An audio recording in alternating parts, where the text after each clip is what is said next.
On April 10, 1912, crowds gathered at Southampton Beach to wave off what was, at the time, the world's largest and most prestigious ship, the RMS Titanic. The cost of the most expensive first-class parlor ticket was $4,350. That's around $70,000 in today's money. But barely 5 days after steaming away, the ship was swallowed by the Atlantic Ocean.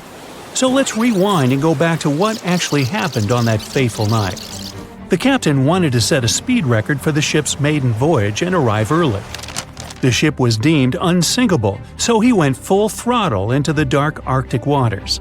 After spotting the 100-foot iceberg, the crew desperately tried to steer the vessel away and avoid the collision, but the Titanic was traveling too fast, and the iceberg tore down the side of the ship, creating a huge opening in the hull. It wasn't a continuous rip, and damage was caused in several places.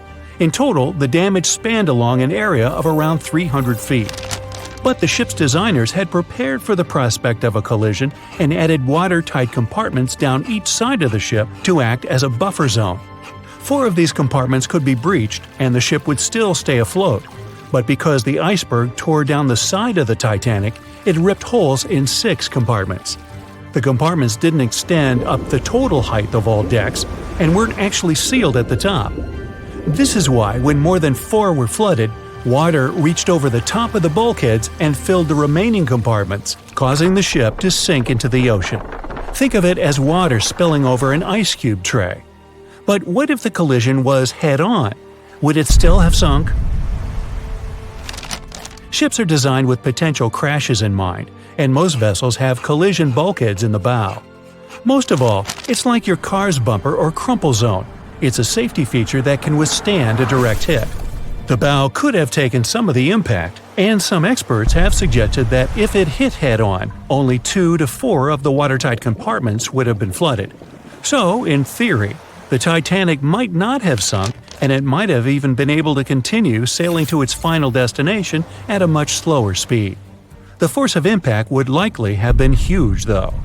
But although passengers would have been injured by the force, they'd have been able to stay on the ship to wait to be rescued by other ships, rather than being forced into the icy waters of the Atlantic.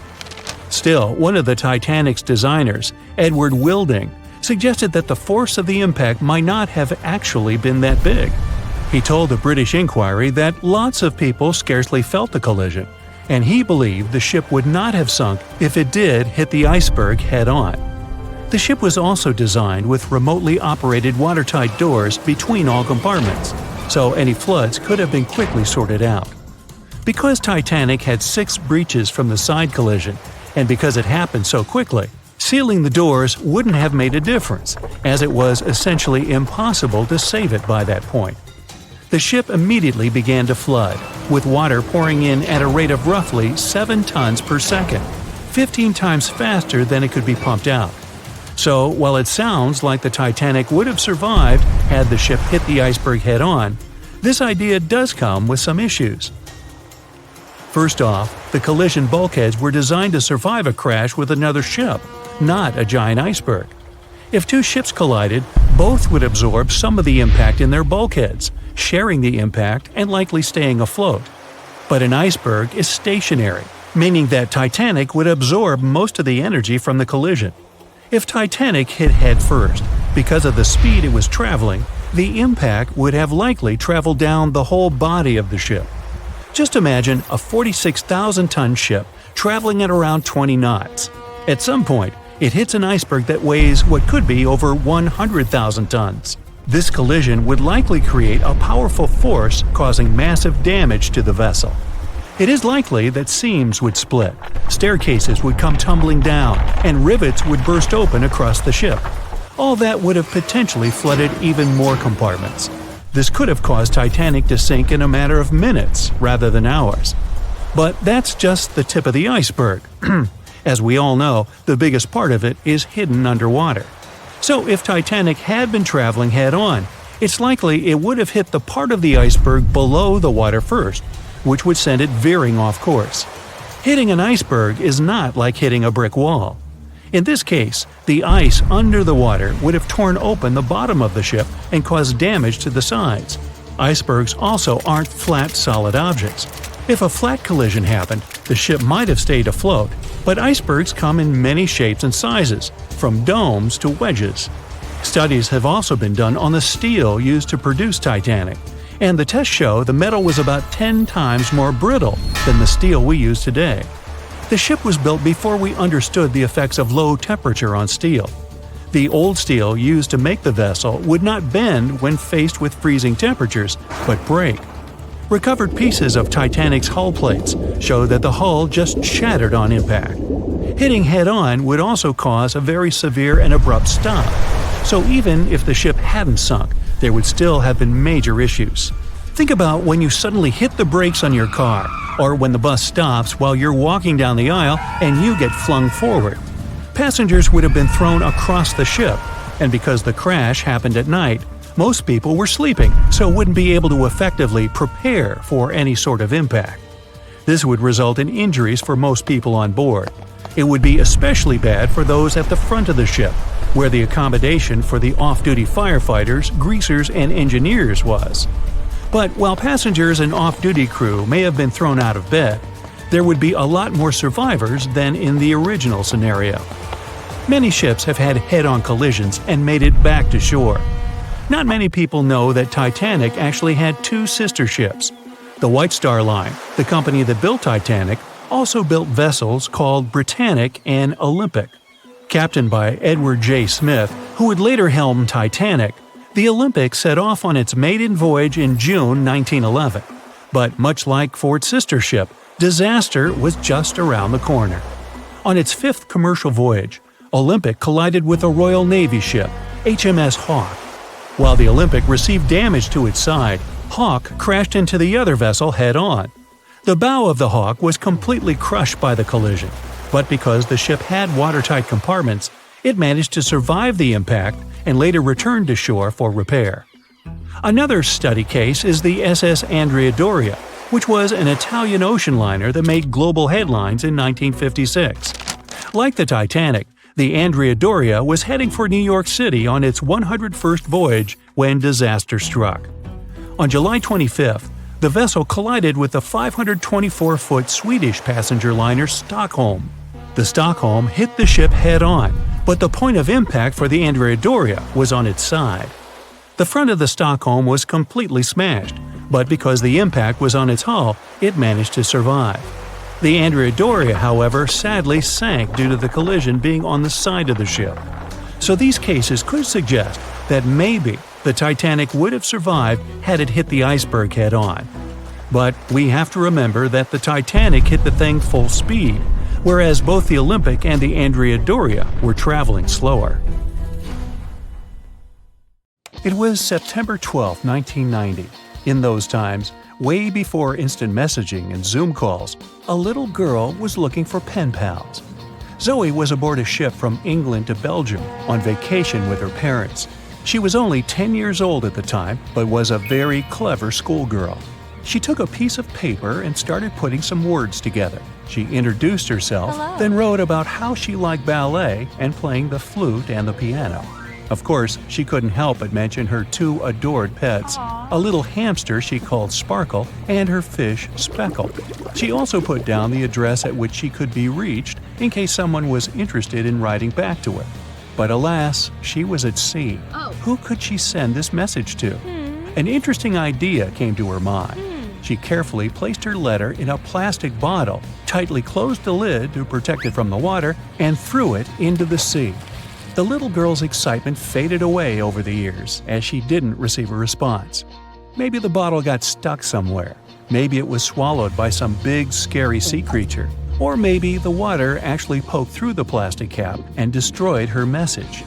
Many years later, on Christmas, a letter for Zoe was received at her parents' house under her maiden name. The postage signaled that the message was from Europe. It was from a Dutch couple, Piet and Jacqueline Leteau, who had found her delicate bottle and were very considerate to write back. They pointed out that they had found the letter among the debris thrown at the shore by the sea.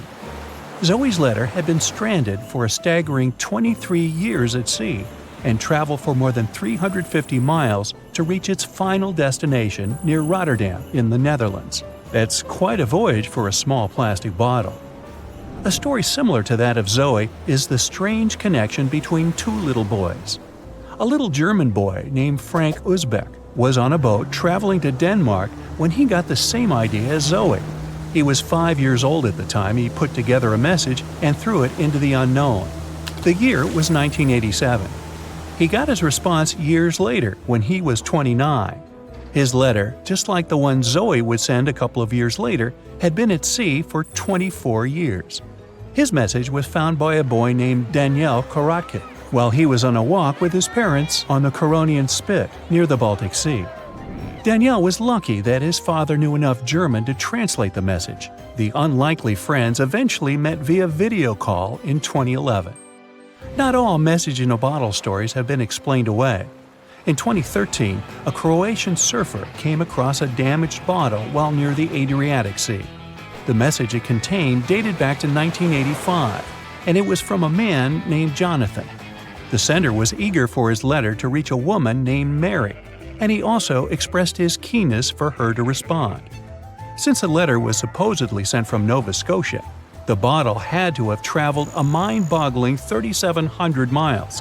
The message went from the Atlantic Ocean, entered the Mediterranean Sea, and reached the Adriatic shores in Croatia.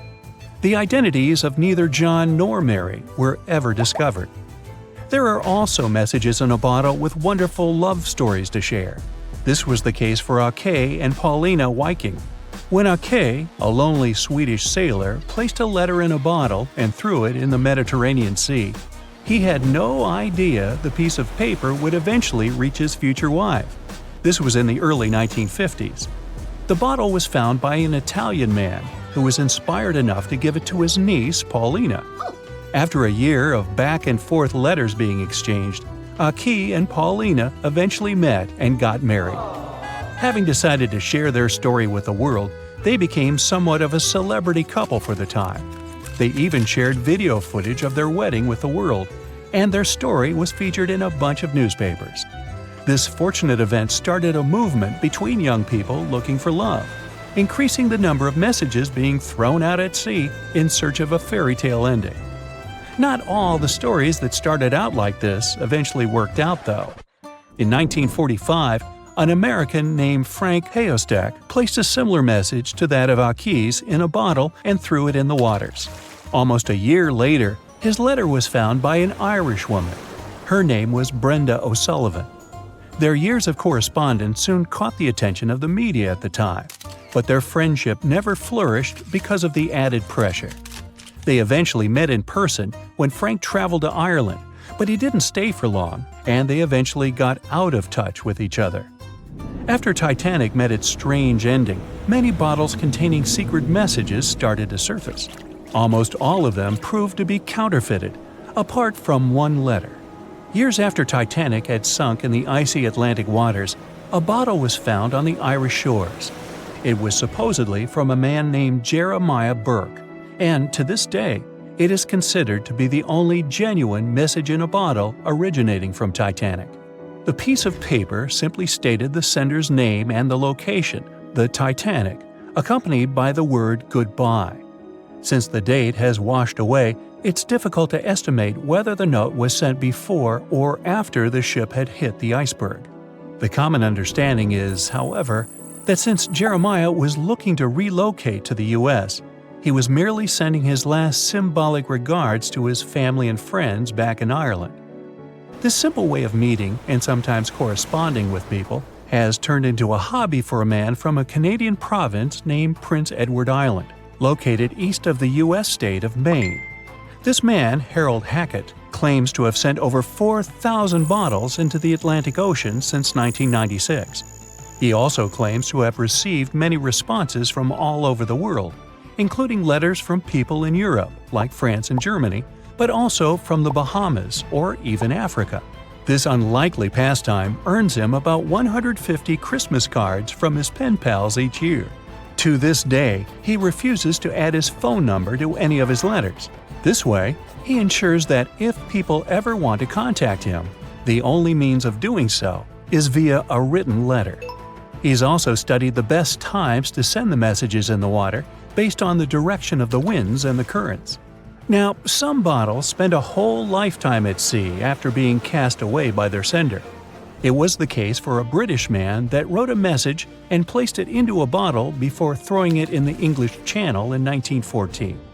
His name was Thomas Hughes, and he wanted to direct the message to his wife, but was polite enough to write a letter to whoever got their hands on the bottle first, asking them to redirect the piece of paper accordingly. The bottle didn't reach his wife, since it was found 85 years later on the Essex coast. The man that stumbled upon the bottle was kind enough to reach out to the family and place the message in possession of Thomas's daughter. And 85 years isn't the longest time for a small bottle to be cruising the waves. A scientist named Hunter Brown was studying currents in the North Sea when this idea came to his mind. He placed the same message in almost 2,000 bottles and requested the unlikely recipient that they write back with the location of their discovery. He thought this method would help him better understand the layout of the North Sea currents. A bottle was found about 11 miles from its original departing location after 97 years. To this day, more than 300 of the original bottles relating to Hunter Brown's project eventually made it to the shore. Not all of the messages that were found in bottles got replied to via physical letters. Oliver van de Walle threw a bottle containing a letter on the English coast while he was on vacation with his family. He was 14 at the time. 33 years later, a woman reached out on Facebook claiming she had gotten his message and tracked him down through his social media profile. At first, he hardly remembered having placed the letter in the bottle, but he eventually recounted the events, even the fact that he sealed the bottle with candle wax to make sure it was leak-proof. And then there's Christina Aguilera and her bottle. No wait, hers is about a genie in a bottle. Okay, never mind. At 11:40 p.m., the Titanic made contact with an iceberg in the North Atlantic Ocean. Many artifacts were found and restored, like parts of the ship, jewelry, and dining plates, to name a few. It took approximately 3 hours for the ship to be completely submerged in the remote icy water. The night was cold and very much alive. The orchestra was playing music as they enchanted the guests on board. Everyone was excited to arrive in America. It was still considered an amazing feat for a ship to cross the Atlantic back in 1912. But as the day went ahead, there was an atmosphere of impending doom for the captain and his crew. No one else felt it though. It seemed to them nothing could possibly go wrong, and this would just be another regular night. To them, the Titanic was unsinkable. The last thing on your mind when thinking about the Titanic is the mail crew. Yes, there were mailmen on board delivering mail to America. It may seem like a pretty mundane occupation, but there was a very tough test to pass in order to be accepted on board, and only a few top candidates would qualify, and those few would get shortlisted and accepted. John Starr March, an American, was one of these mailmen earning between $1,000 to $1,500 a year working on the Titanic. Back in 1912, this was considered to be a lot of money. They were not officially part of the ship's crew, since the mail crew was placed near the third-class quarters. But given their influence and resistance, they were eventually moved and given a private dining area. March got this job since he needed the money to support his family. He found a perfect way to earn some big bucks, working on a large ship traveling across the ocean. He was 51 at the time and came from New Jersey. Sadly, he was on board when the ship sank and didn't make it. But they recovered a pocket watch that gives us a little insight into what happened that fateful evening. It's a gold case engraved with filigree and had a caption saying it was made by the Elgin National Watch Company. On the surface, you'd think this would just make a pretty cool antique sitting over the fireplace, but there are some unusual details about it. There are obvious signs water seeped beneath the glass, and the black arms of the watch indicate the time to be exactly 1:27. It leaves us wondering why the clock stopped at this precise hour. What was the owner doing? The mail clerks were operating a fully functioning and efficient mail sorting facility on board the Titanic. This wasn't something you'd come by often on a cruise ship, since typical ocean liners use closed mail bags to transport the mail from one port to another. But the mail sorting facility on the Titanic allowed passengers to send out postcards whenever the ship docked in transit zones in Ireland and France. According to reports, people started heading back to their rooms at around 11 p.m., but some of them were still hanging around and enjoying their night. The 5 mailmen were celebrating a colleague's birthday in their separate dining room. 5 minutes before impact, crew members spotted the iceberg and rang the bell 3 times as a warning that something was ahead of the ship. They gave orders for the Titanic to move left, or, as they say in the biz, hard a starboard, to make the engines reverse. It was not enough to avoid the great impact. At 11:40 p.m., the Titanic struck the iceberg, and disaster erupted on the inside. Not just water seeping in and ultimately sinking the ship, but panic and chaos among the passengers and crew members. Captain Smith reached the deck and was informed that the Titanic had hit an iceberg. And at the same time, the mailroom began filling with water.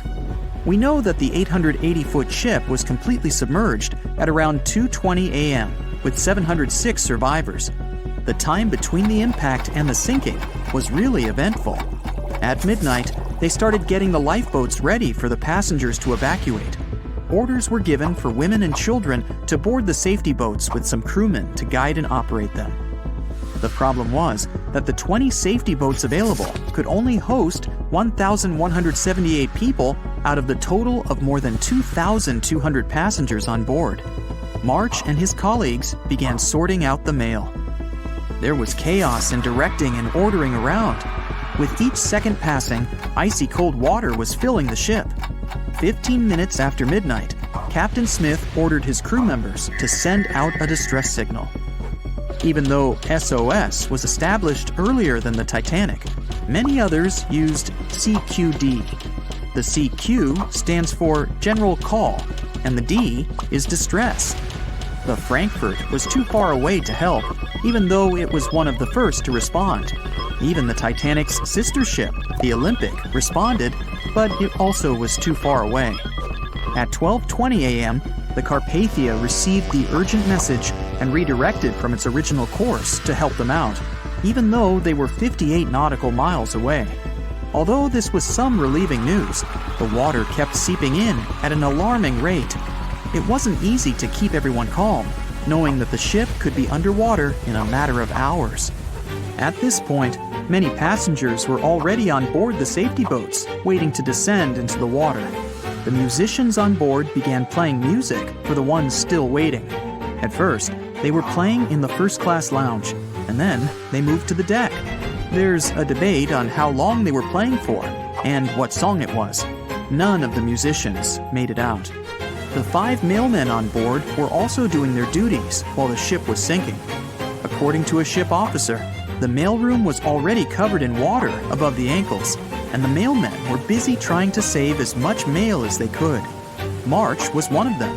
There were bags of mail floating around. They started with the registered mail.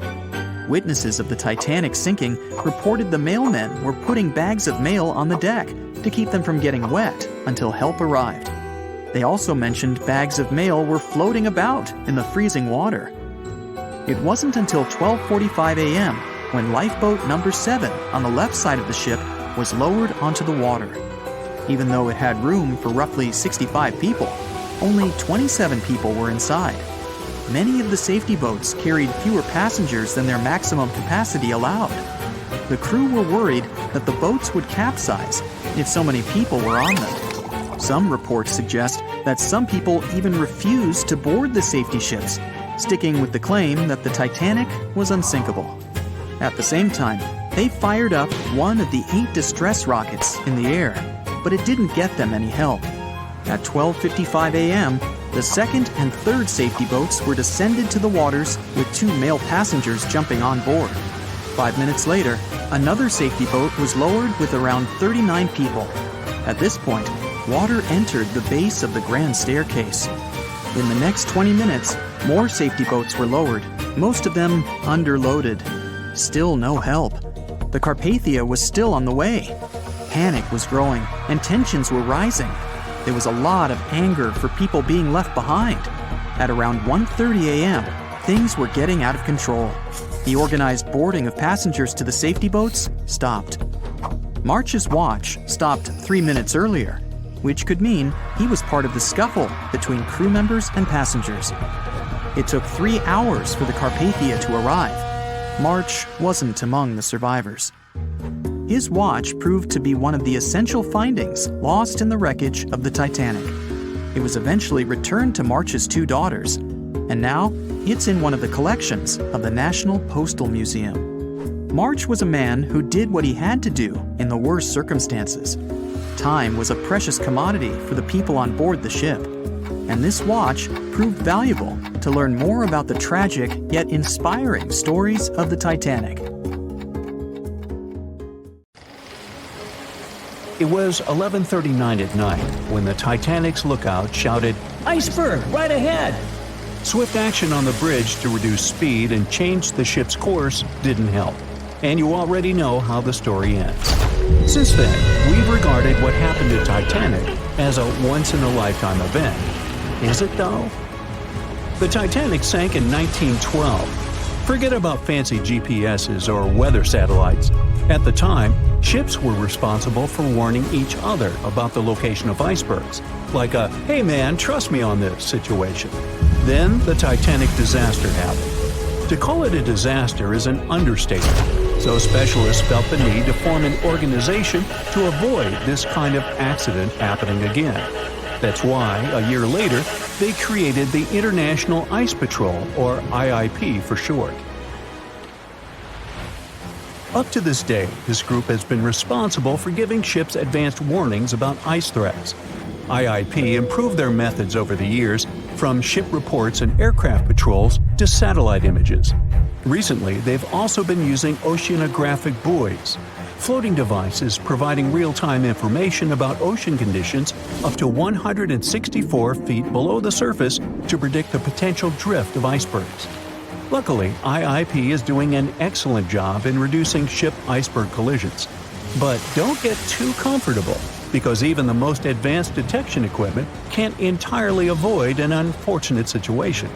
Between 1980 and 2005, there were 57 incidents involving vessels and icebergs. And the chilling truth is that today's ships are more likely to run into an iceberg than the Titanic was. Studies have shown that 1,038 icebergs crossed the area where the Titanic sank back in 1912. You might think that's a lot, but scientists say it's not really a big deal. I mean, yeah, it's on the higher side, but there have been 14 years with even more iceberg activity since then. Nowadays, the number of icebergs is going up due to the accelerated melting of Greenland's glaciers. And since more ships are heading into polar waters, the chances of ships bumping into icebergs are higher. But the real danger for captains is invisible enemies, called growlers and bergy bits. Growlers are these small icebergs that can be the size of a regular door. And bergy bits are also considered small, measuring around the size of a school bus. These icebergs might seem harmless, but they're actually tricky since they can be completely invisible to radars or satellites. Let's see what happens when a modern cruise ship as big as the Titanic hits one of these small icebergs. Meet the Norwegian Sun, a luxurious cruise ship like Titanic, as it has the capacity to accommodate 2,400 passengers and more than 900 crew members.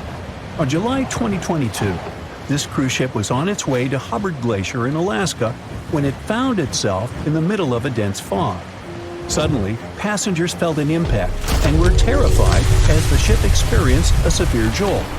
The fog immediately cleared and they realized what had happened. The Norwegian Sun had collided with an iceberg of the growler type. But the outcome was entirely different from Titanic. Thankfully, there were no injuries, and both the passengers and staff reached the Alaskan docks safely. Expert divers checked the condition of the boat, and they discovered that the ship had suffered some damage after the collision, so the rest of the trip was canceled. Now don't stress about packing for your next trip across the Atlantic because accidents like the one with the Norwegian Sun are really rare. I mean, it's common for ships to encounter ice, but what's unusual is for it to be a problem. Most modern cruise ships wouldn't get physically damaged by an iceberg, and there's a reason for that. You see, the steel used in the Titanic also played a significant role in the disaster.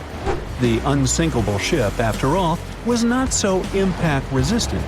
Back then, the Titanic's hull was constructed using around 2,000 steel plates, which are believed to have been produced in an open hearth furnace. As a result, the steel contained a high concentration of phosphorus, oxygen, and sulfur. High levels of these elements make steel brittle at low temperatures, causing it to fail upon impact.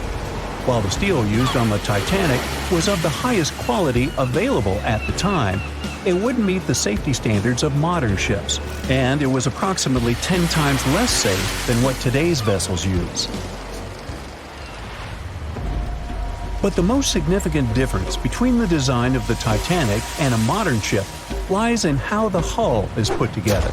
You see, the Titanic was built using over 3 million rivets for its hull and upper deck structure.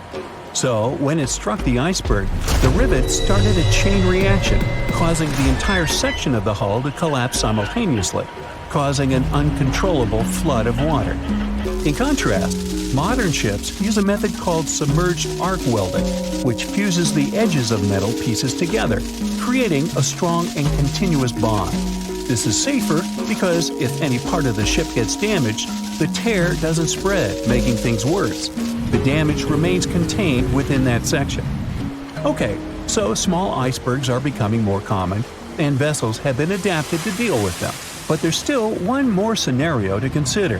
What if a huge cruise ship hit an iceberg the size of a 5-story building? Imagine we've just created the world's largest cruise ship on the planet. Let's call it the Bright Seaside. Our floating resort is massive, 4 times the size of the Statue of Liberty. It's longer than the Titanic by 318 feet and carries about 3 times more passengers and crew.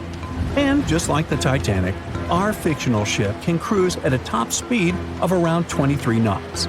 Now, picture this scenario. The Bright Seaside is cruising at full speed in freezing waters. It's the middle of the night, and the captain doesn't realize that all the iceberg detecting equipment on board isn't functioning. It stopped working 3 days ago. It's very foggy out there, and the lookout also fails to spot a 45-foot-tall iceberg.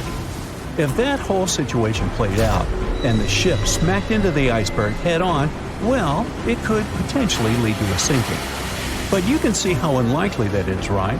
That's why experts are quite confident in saying that ice isn't likely to sink modern cruise ships. It's also worth mentioning that safety measures have improved a lot since Titanic. A modern large vessel can take days to sink, which provides enough time to keep everyone safe. Crews are definitely better prepared to handle evacuation procedures, and passengers should also go through safety training before cruising.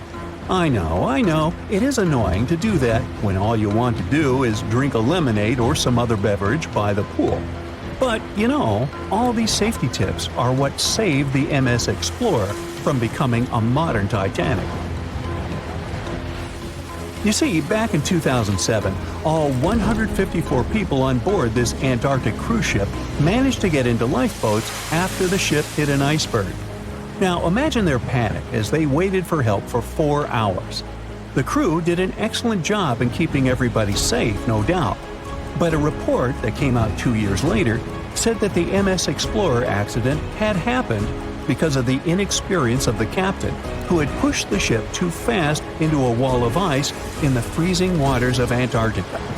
That means that no matter how much tech a ship's got or how fancy its materials are, if you've got a careless captain and a crew that doesn't know how to handle an iceberg hit, yep, a disaster similar to Titanic could happen again. But hey, you shouldn't stress over it. Trust the professionals and keep in mind the odds. In the last 30 years, the MS Explorer was the only cruise ship that sank thanks to an iceberg, and everyone survived. So kick back and enjoy your sea vacation. In the Titanic movie, You won't see any fumes above the fourth funnel of the legendary ocean liner, and it's not a mistake. Back in 1911, the year before the Dream ship's departure, large ships would mostly sail with 4 chimneys. They needed those to draw heat and fumes from their massive boilers. The Titanic was a real engineering gem that only needed 3 chimneys to function. So the fourth was added for balance and more impressive looks. The White Star Line thought the public would have been disappointed to see only 3 pipes on the greatest ship of all time. The Titanic's sister ships, the Olympic and the Britannic, also had 1 fake funnel each for the same reason. The dummy chimney wasn't completely useless and served for ventilation. It took out the fumes from the machine spaces in the lower decks and from one of the first-class general rooms. 1 big ventilation funnel, instead of several small ones, helped to declutter the upper decks and left more open space for passengers to enjoy their strolls. When Titanic went down, the funnels, each weighing 60 tons, went down with the rest of the ship. They were made extra tall to make sure the passengers weren't covered in the soot being ejected. Their height and weight let them stay in the upright position. The forward funnel, followed by the others, fell only when the ship went for the final dive. Those chimneys were much lighter than the bow, so they spread among other debris. The light material they were made of flattened once it hit the bottom, and the iron-eating bacteria living deep down took care of it later.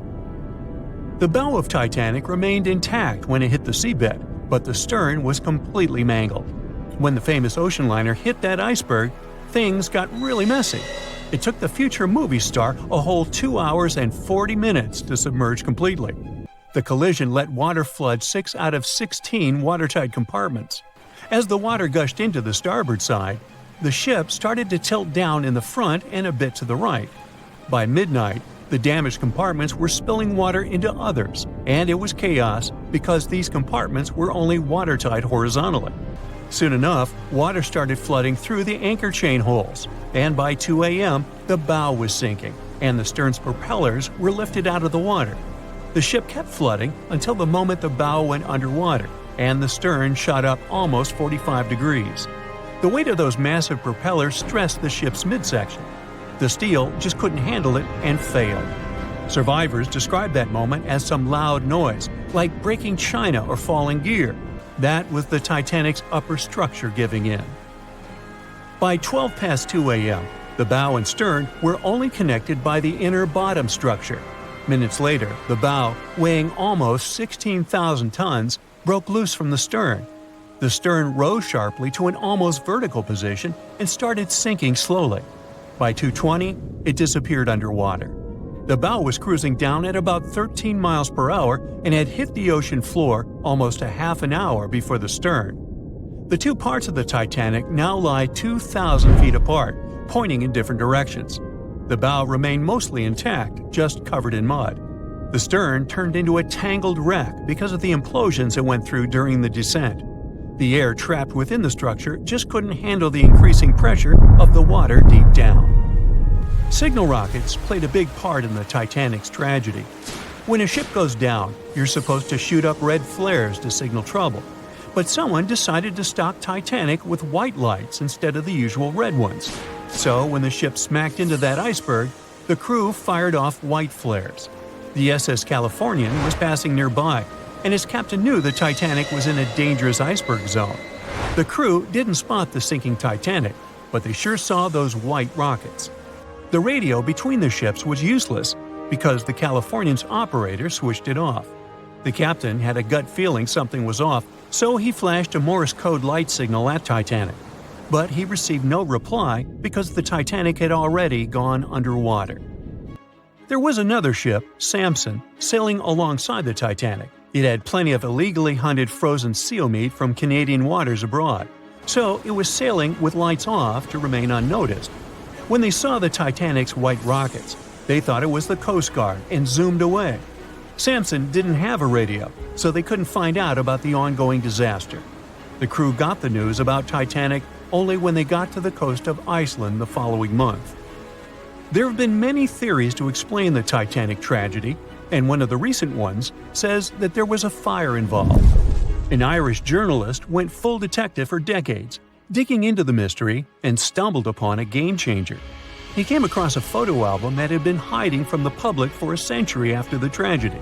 In the pictures, taken at the Harland and Wolff shipyard in Belfast, Northern Ireland, just over a week before the liner sailed, you can clearly see a massive 30-foot black spot on the ship's hull. Maloney researched the photos and eyewitness testimony from the time and claimed that a fire spontaneously broke out inside of one of Titanic's enormous coal bunkers.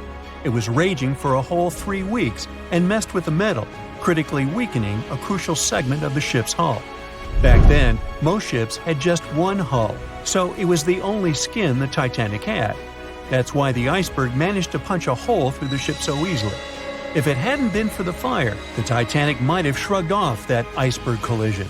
The company operating the liner knew about the fire, but they decided to conceal that fact. They didn't want any negative stories in the press as they faced some serious competition in transatlantic voyages. The Titanic was sold out, so they stocked up on coal and made it sail. The moon might have also played a role in the sinking. Our satellite heavily affects tides on the Earth. The closer it is to our planet, the stronger the tides are because of the increasing gravity of the moon. Back in 1912, the moon was so close it made several glaciers in Greenland break apart. Massive chunks of ice that broke off from the glaciers started floating south. The supermoon event came just 6 minutes after a spring tide. During new and full moons, the alignment of the moon, the Earth, and the Sun makes their combined gravity reach its peak. And the day before, our planet had come the closest to the Sun that year, which made the gravity even stronger. This mixture of events created perfect conditions for one of the most powerful tides in history.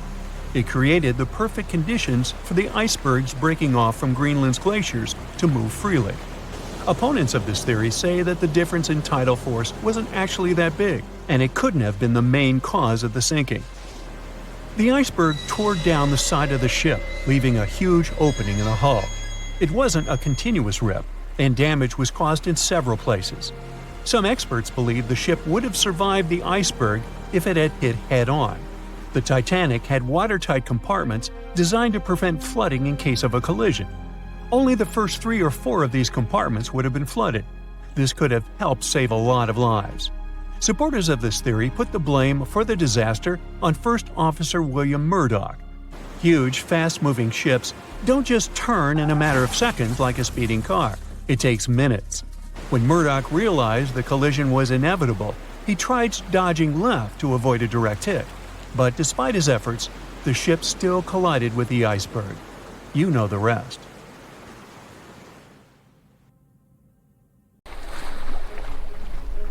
The lookout shouts, "Iceberg right ahead!" The Titanic strikes the ice. Water starts flooding in. Third-class passengers are locked up. There aren't enough lifeboats for everyone. Panic sets in.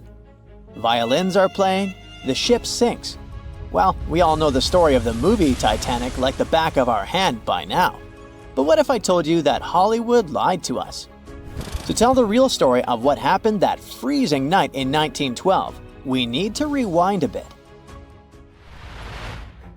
The lookout shouts, "Iceberg right ahead!" Yep, that part was true. Just before 11:40 at night, Frederick Fleet noticed something darker than the sea directly ahead. As the ship got closer, he realized it was an iceberg. The engines were quickly reversed and the ship turned sharply. Instead of hitting it head-on, Titanic scraped along the side of the berg, sprinkling ice on the forward deck.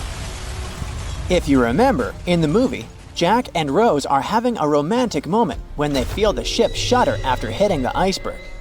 Everything shakes as if they were in the middle of a light earthquake. Some real-life passengers reported feeling something similar after the impact, but according to Titanic survivor Frank Prentice, it wasn't exactly like that. He said there was no impact as such, and it all felt more like slamming on your car brakes. The ship stopped, and that was that. Some people even slept right through the collision, confirming that there wasn't such an abrupt impact. Mr. Prentice, curious about what had happened, left his cabin and went out to the deck. When he got there, all he could see was a little ice on the surface, not the towering iceberg that Jack and Rose saw. But as we all know by now, the real damage happened below the waterline. where the iceberg had a jagged spur that slashed a 300-foot gash in Titanic's hull. Once the crew realized how severe the damage was, they immediately began sending distress calls to nearby ships, asking for help. At some point in the movie, the radio operator goes to the captain and says there is only one ship nearby, the RMS Carpathia, which later ends up rescuing many passengers. But in real life, there were more ships around. It's believed that the SS Californian was only about 23 miles away.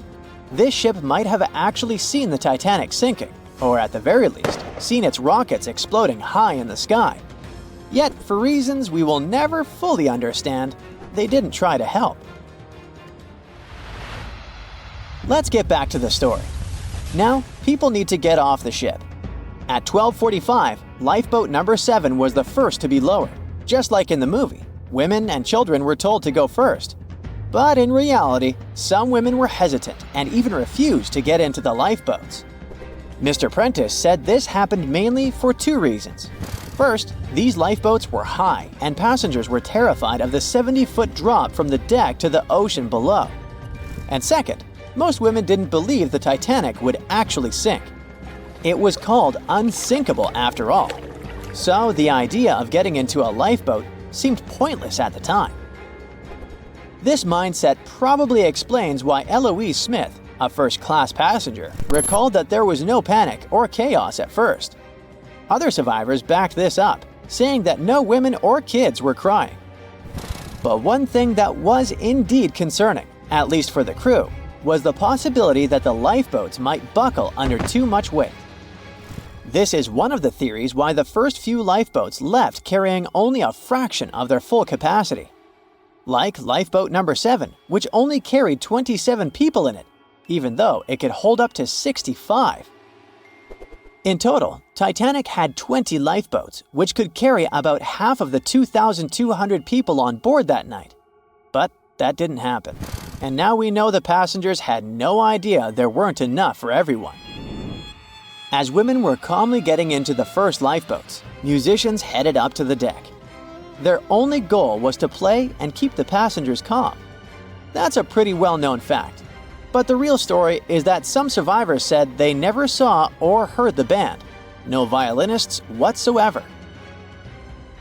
It's not like Hollywood misled you though. The musicians did play for over 2 hours after the ship had hit the iceberg. So maybe these passengers were just too panicked to notice the songs, or the musicians started playing later than we think. Now, it's time to talk about the terrible treatment that third-class passengers received.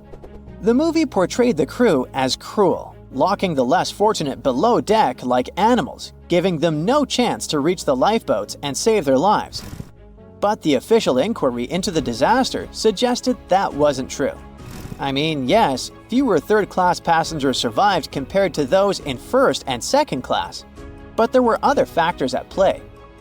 Many third-class passengers were reluctant to leave the ship, clinging to their belongings, and had a harder time making their way up from the cabins, which were at extreme ends of the ship. Some survivors confirmed that they were not locked up. In fact, it was quite the opposite. Mrs. George Wabi, a Lebanese woman traveling in third class, said that when chaos had erupted, some brave crew members and well-dressed first-class passengers had actually helped her get up to the first-class deck and eventually onto a lifeboat.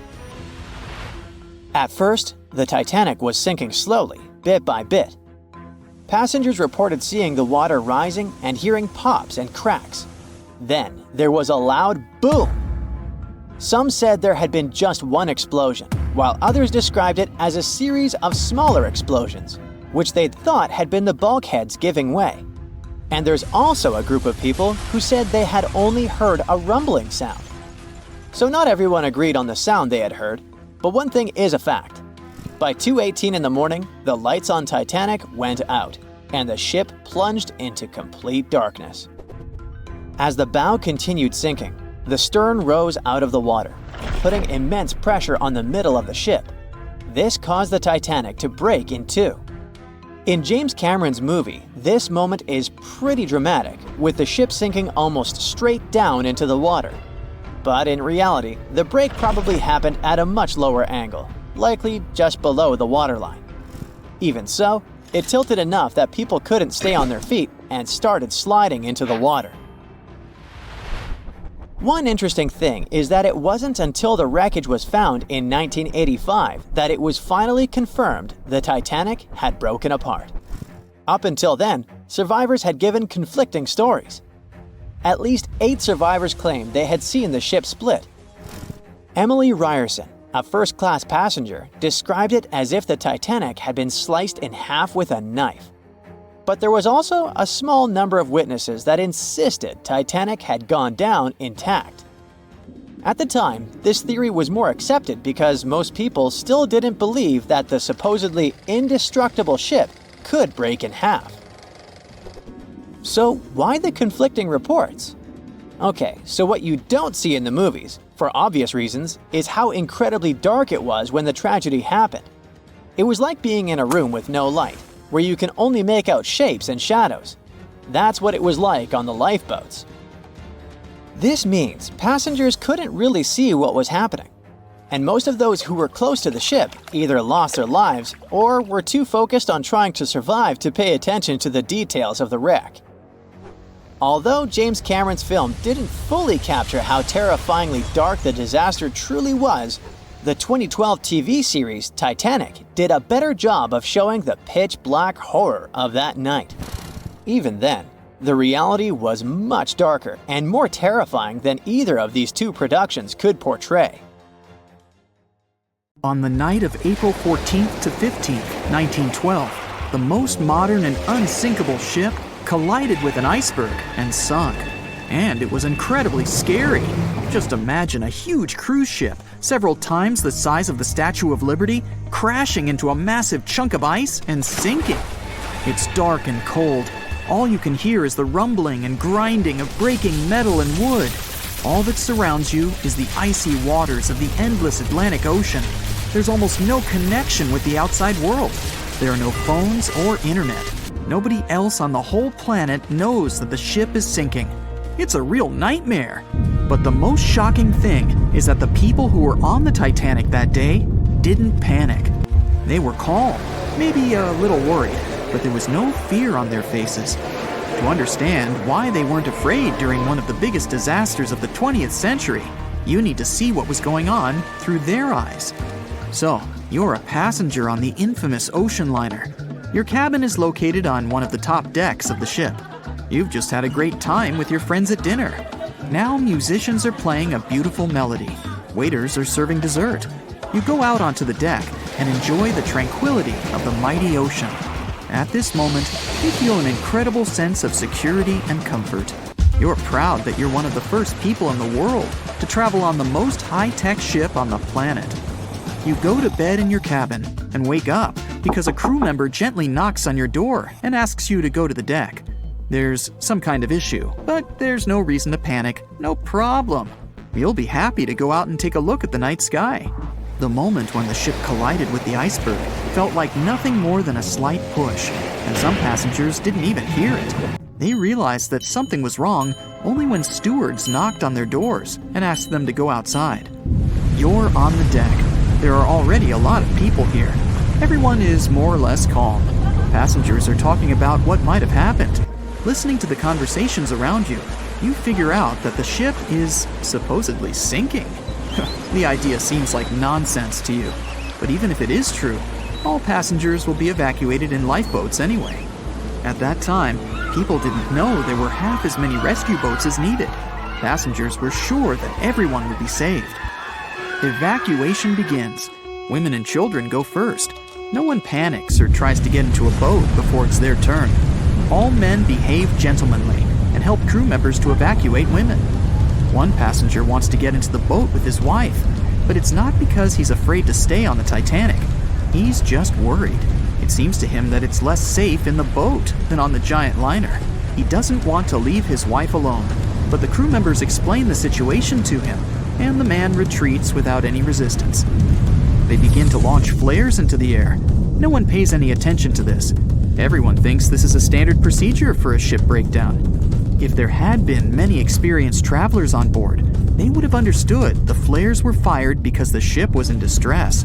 Perhaps then, people would have started panicking, but most of the passengers simply didn't notice it. The boats are lowered one by one. People are watching the evacuation, patiently waiting for their turn. There is no pushing or crowding. Nobody is screaming. The actions of the crew help the passengers to remain calm. They deliberately downplay the severity of the situation to prevent panic. Someone says the boats are launched simply as a precaution. Also, the crew members claim that a rescue ship is heading for the Titanic and is just a few miles away. Some passengers say they see the lights of another ship. The people who are already sitting in the boats want to stay closer to the Titanic, since this way they'll feel safer. Many passengers simply don't want to believe that something serious is happening. Even when they're told the ship is sinking, they refuse to admit it. How is it possible that the unsinkable ship can sink? But this is how the human mind works. In extreme situations, it refuses to believe that something bad is going to happen now. You don't even want to think about it. One of the passengers says that it seems to her that the danger is exaggerated. She claims that all people will return to the Titanic at any moment. Some passengers are afraid, and still, they don't want to leave the ship. Warm cabins and the safest ship in the world are here. The alternative is the ice-cold ocean and small, unstable rescue boats. Someone refuses to leave the ship because they can't find their baggage. Some passengers carry all their belongings with them. They don't want to leave them on the sinking ship. There are many immigrants on board, and some of them don't even understand English. The crew members can't explain to them what's happening. These passengers misunderstand stewards' instructions during the evacuation. They can't figure out the inscriptions on the evacuation signs. Many passengers are sure there's been some kind of breakdown in the engine compartment. The problem will be solved soon, and the Titanic will continue its journey. People only start to realize that the ship is going down when it begins tilting forward, and its rear part starts rising above the water. That's when those around you start panicking. Some jump into the water, others climb into the lifeboats without waiting in line. But in general, there's no chaos and hysteria. And this is despite the fact that there are about 1,500 people on the ship. Scientists claim that some of them never even left their cabins. Those people refused to leave their stuff behind and didn't believe that something serious had happened. During the evacuation, the orchestra is playing. This helps people to keep their cool. They hear music, and it seems to them that everything will be fine. The music keeps playing on the Titanic almost until the very end. At about 2:05 a.m., the crew lowers the last boat with passengers. 15 minutes later, the ship goes underwater. Even after the tragedy, the surviving passengers can't really understand what's happened to them. They remember boarding the boats and moving away from the huge vessel, and they won't forget seeing it go under the water. But even after a while, they still can't realize what a terrible catastrophe they've just experienced. Sometime later, people began to write books about those fateful events. They made documentaries and feature films.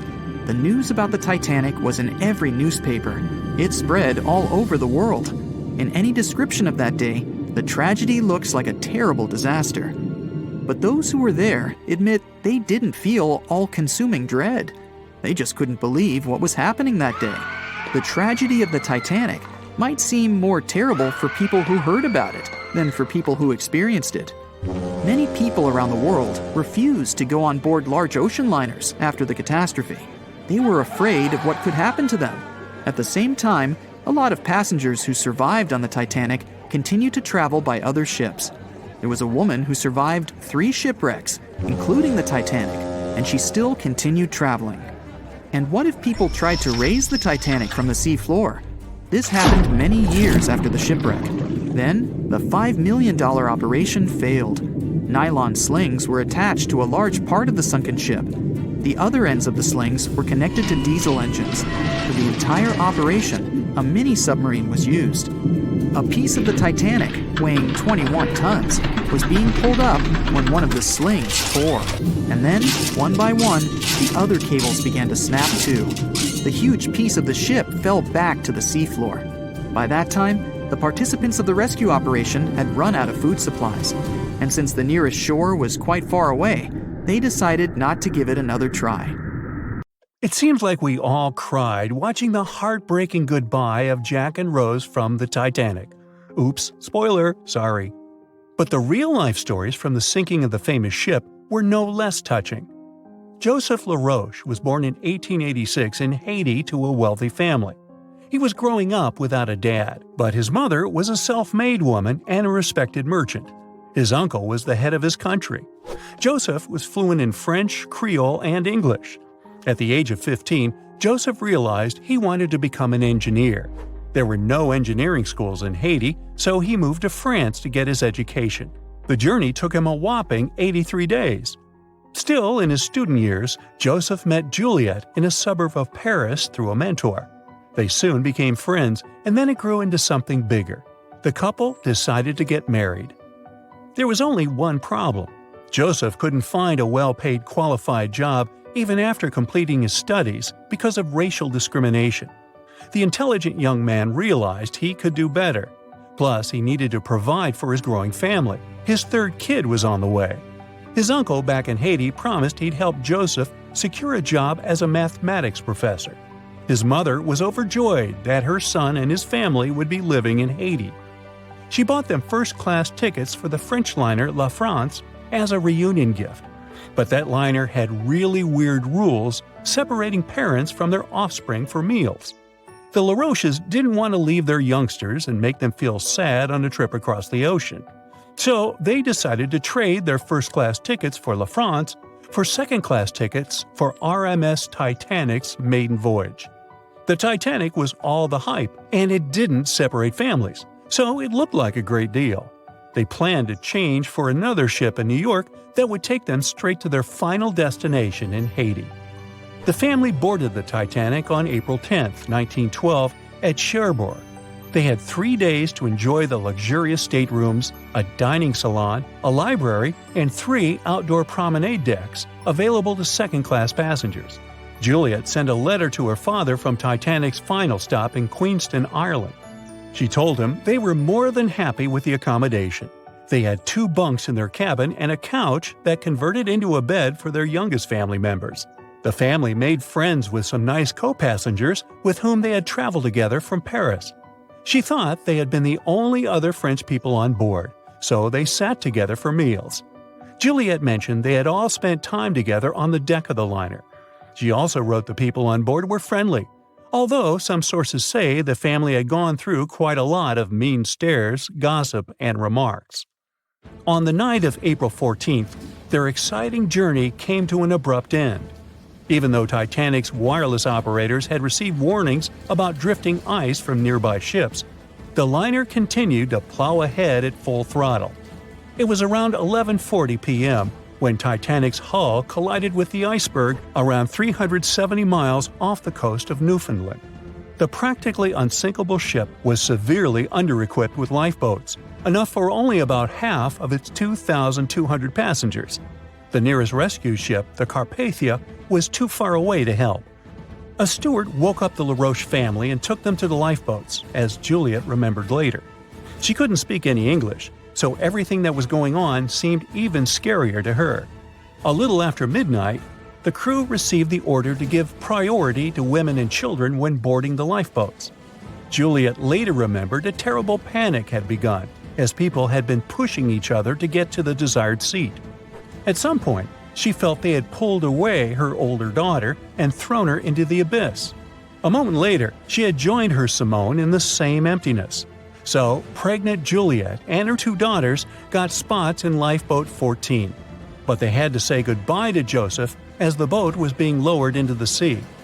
He wrapped his coat around Juliet, saying she'd need it, and promised to get in another lifeboat and see her and the little ones again in New York. The 25-year-old Joseph LaRoche didn't manage to stay true to his word. In a couple of hours, Titanic sank underwater, taking the lives of almost 1,500 people. Joseph was one of them. Juliet and the girls were among the 700 survivors who had been rescued by the Cunard liner Carpathia several hours later. Once they reached New York, they were looking through the crowds of people, hoping to see Joseph again. When it became obvious they wouldn't find him, it was time for them to decide what to do and where to go. Without any knowledge of English or money that had gone down with the ship, Juliet managed to survive in America only for 3 weeks, and then had no other choice but to go back to France. Joseph Uncle was no longer able to help them, as others had taken his life 4 months after the Titanic tragedy. In December 1912, Juliet gave birth to a son who she named Joseph after his father. For the rest of her life, she couldn't get over the loss of her beloved husband. That's why she didn't like to speak about what had happened on Titanic and told her children not to mention it. In 1995, a member of the Titanic Historical Society interviewed Louise, who was the last remaining LaRoche child and the last French survivor of the sinking. And that's when the world first heard about this heartbreaking story. It inspired some plays and articles, but it never got the same attention as the story of other passengers. You probably remember the elderly couple going down together in their bed on the Titanic. It was inspired by Isidor and Ida Strauss. They were both born in Germany and emigrated to the United States as kids. They met in New York and got married 5 years later. Isidor started a china and porcelain business with his brother that grew into the glassware department at Macy's and turned them into multimillionaires. Isidor and Ida were well known in New York, not only for their wealth and charity, but also for their love and devotion to each other. In 1912, the couple decided to run away from the New York winters and headed for Europe. By that time, they'd already been married for 40 years. In early April, it was time for them to sail back home to New York. They normally traveled on huge German liners, but at that time, they couldn't resist the hype of everyone talking about that new luxury liner, the RMS Titanic. That's how they ended up in one of the first-class private suites at the top of the ship. The Strauss couple spent their evenings dining in front of a live orchestra in a hall filled with fancy furniture and expensive wooden paneling. On the night of April 14th, they felt a slight tremor and then left their private suite and waited for instructions from the crew. They told the passengers not to lose their passes, as they'd need them when everyone got back on board. But the ship was going under. The Strauss couple were standing next to Lifeboat 8. Mr. Strauss, who was 67 at the time, was offered a seat with his wife because of his age. He refused it, saying he was not too old to sacrifice himself for a woman. He wanted to wait and make sure no women and kids were left behind. Ellen Bird, Ida's maid, hesitated before getting on the lifeboat, but Ida told her to go. She took the easy decision not to leave her husband on the sinking ship. Ida took off her beautiful mink coat and handed it to her shivering maid, saying she wouldn't be needing it anymore. Isidor didn't manage to convince her to save herself, so they stayed together till the end. Some of the surviving first-class passengers later remembered they had seen the couple standing peacefully on the deck, holding hands, just waiting. John watched on in disbelief as he drifted away on a piece of wood. In the freezing waters of the Arctic, slowly drifting away. John looked upon the vessel he had worked and lived on as it raised its enormous bow high into the sky, then broke in half, causing a sound that only a crack of lightning could replicate. Distraught and dumbstruck, believing that he, and he alone, knew the dark truth behind the demise of the unsinkable ship, the Titanic. 5 days earlier, as the Titanic set sail on its maiden voyage, John worked hard alongside his mates in the coal bunker, stocking up the coal to feed the Titanic's mighty furnace. They had stocked and stored more than John had ever witnessed on any other ship he'd worked on. But this was the Titanic, the grandest ship to have ever sailed the seas. On the Titanic, there could never be too much coal. As they left Belfast and pushed toward Southampton, there was a large bang below decks that went unnoticed. The furnace was roaring and the turbines were spinning, pushing the Titanic forward at a quickened pace. The crew cheered as the vessel moved forward, unaware of the loud, concerning noise. Arriving in Southampton, Greg came aboard, amongst hundreds of other passengers. With 13 years at sea, his vast experience included the role as a quartermaster on 6 previous ships. Ready for a new challenge aboard the greatest vessel ever made, he was looking forward to this next challenge of his career. Greg came with a wealth of experience, especially with sailing through the Arctic. His role was vital within the crew, understanding the seas around the North Pole. He would be a key lookout as they set to cross the perilous path of the Iceberg Alley. Greg had some concerns regarding the voyage. The Earth's orbit was remarkably close to the Sun and the Moon, causing higher tides. This would make icebergs more prominent, drifting them further away and towards the route of the Titanic as they journeyed to New York. Assessing the lookout tower and inspecting the available gear, Greg found no binoculars. This made him concerned, but the sailors just laughed at Greg. "If the deck is short on ice cubes, we'll be sure to plow right through a berg to resupply." A sailor laughed. Greg didn't share this sentiment.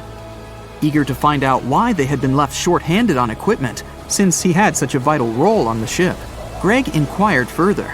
Sadly, the officer with the keys to the binocular supply cupboard had been removed from the crew at the last minute. Greg couldn't believe something of this importance had been overlooked. For such a mighty ship with so many people aboard and crossing in a particularly perilous path, this just didn't make sense. But not wanting to be fined for breaking into the ship's property, Greg let it slide, hoping that they wouldn't need the binoculars in the end. Ultimately, if there were icebergs expected, a warning call would be made to the captain, informing of any concerns. Little did Greg know that a warning had been received, notifying of the dangers that awaited, but the telegram didn't provide the required prefix, which would have ensured direct delivery to the captain. So, the critical warning was just overlooked. John and his crew below decks prepared for departure, stoking the engines. He noticed an essence of thick exhaust, far too heavy than what would be expected from the furnaces. The crew searched throughout the lower decks. Following a thorough search, they managed to locate the cause of the exhaust. It was an ignited pile of coal within a coal bunker. Unknown when it had ignited, a buildup of coal had clearly been smoldering, slowly growing in size. The amount of smoldering coal was concerning. The alarm was raised, alerting an officer to review the matter. The officer assessed the damage and confirmed with the captain that it was deemed to be of little concern, as only minor damage had been caused. John was unsure of this assessment, as he knew that in confined spaces, surrounded by iron bulkheads, an oven-like environment arises that intensifies the heat with time. But the Titanic would power forward, making no sense to John as they had only just departed from Southampton. He was sure they would have turned back. John and his crew were ordered to shovel the already lit coal into the furnace and continue shoveling until all the smoldering contents would be contained. It was a possible but painstaking task that could take the entire journey. The continuous intake of coal would ensure the turbines would spin at a constant accelerated pace, not what the Titanic was designed for. It was meant to be a luxurious passenger liner and not for breaking speed records. However, the crew would find enthusiasm in not only acknowledging the Titanic as unsinkable, but also as the fastest. John and his crew continued to shovel the coal into the furnace for several days. The temperature within the bow was becoming hotter every day. The bulkhead's contained heat was so severe that it became weak at the seams in the iron walls and rivets. "2 more days, lads, just 2 more days!" John was laughing, trying to raise the spirits of his mates as they were working tirelessly. But as they were all laughing, joking, and looking forward to dry land, they unknowingly approached their final destination. The Titanic was speeding through the calm sea. Greg looked ahead, above in the lookout tower, keeping a keen eye out as they were in iceberg territory now. Even though the way seemed clear, false horizons could occur, creating confusion about how far objects in the distance truly were. As they were traveling in the Gulf Stream waters into the colder Labrador Current, air columns cooled from the bottom upwards, creating a thermal inversion. This incredibly high air pressure ensured fog wasn't present, providing a deceptively clear outlook. But the thermal inversion can also create optical illusions, showing the horizon further away, appearing higher in the distance, or masking whatever objects that could come before it. These false horizons could easily hide any icebergs that could be approaching. Greg knew the perils of a calm sea in the Arctic, preferring the rough waters, where it's easier to detect icebergs within waves. Peering from the lookout, Greg was looking towards the dark abyss ahead. Suddenly, within 1 mile directly in front, a formidable image quickly emerged from the dark waters surrounding. "Iceberg, right ahead!" Greg yelled to his mate, who quickly called to the helm and directed them to steer hard to starboard. The helmsman received the call. In the heat of the moment, he turned the wheel counterclockwise. He then realized he'd turned the wheel the wrong way and quickly went in the opposite direction. The ship aimed towards the iceberg, veering to the port side whilst reducing speed. Although there was a delay in turning the wheel, since there was a short distance from the signal and the fast pace that they sailed at, it may not have made a difference. As they approached the iceberg, it appeared as though they'd miss it, but over 87% of an iceberg is underwater. And as they came along the side, the hidden ice underneath hit the port side bow, piercing the side of the hull with a 12-square-foot tear. The ship shook, with all aboard aware that something was amiss. Amongst the confusion and fear, they were oblivious of the damage. As they gathered their bearings, 6 out of 16 compartments were quickly filling up with seawater. The hull could only withstand 4 compartments filling before sinking. Time was ticking as the Titanic made its descent into the depths. The weakened bulkhead with heated steel pillars and rivets broke under the pressure and sudden change of temperature from the ice-cold water. The call was made to abandon the ship. Lifeboats were prepared to be released, while help signals were sent out to nearby ships. The radio operator was guiltily sitting, constantly calling out to a nearby ship that had been in contact with the Titanic recently. There was steady communication with this ship over the past few days, providing warnings of icebergs since the Titanic departed from Southampton. The final warning message received was just 1 hour ago. Upon receiving the final warning, the operator ignorantly responded, "Shut up," with the assumption that their warnings of icebergs were pointless. Following this unfortunate response, the ship turned their radio off and provided radio silence. The closest ship that was responding to their distress signals was 500 miles away, too far to provide any assistance in time. There were countless mistakes that caused the Titanic's watery end, whether they contributed directly or from sheer ignorance. The most tragic of them was the number of people aboard the ship, 2,224 of them. There were only enough lifeboats provided to rescue 1,178, barely half of the people. The cause of the Titanic crash was an iceberg, or so we've always been told. But new research has come to light that debunks this theory. On April 15, 1915, Titanic, the biggest ship of its time, completely disappeared under the ice-cold surface of the Atlantic Ocean. It's hard to believe that such a massive and expensive creation could be destroyed by one simple iceberg, right? Well, recent findings suggest that the real cause of the disaster was a fire, not an iceberg. For over 3 decades, journalist Sinan Maloney has dedicated himself to studying the sinking of the Titanic. During his research, he made a significant discovery that shed new light on the well-known story. Maloney discovered a massive black spot on the hull of the Titanic, which measured an impressive 30 feet in length. He found it thanks to an unpublished album of photographs that showcased the construction and preparation of the ill-fated ship's first and final journey. Can you believe that most probably the fire on the Titanic had been burning at extreme temperatures for 3 whole weeks before anyone noticed it? Crazy, right? Apparently the high temperature corrupted the metal, making it 75% weaker. That's why the iceberg was able to make a hole in the ship. If not for the fire, the Titanic might have survived the crash because the iceberg apparently hit the exact spot we are talking about.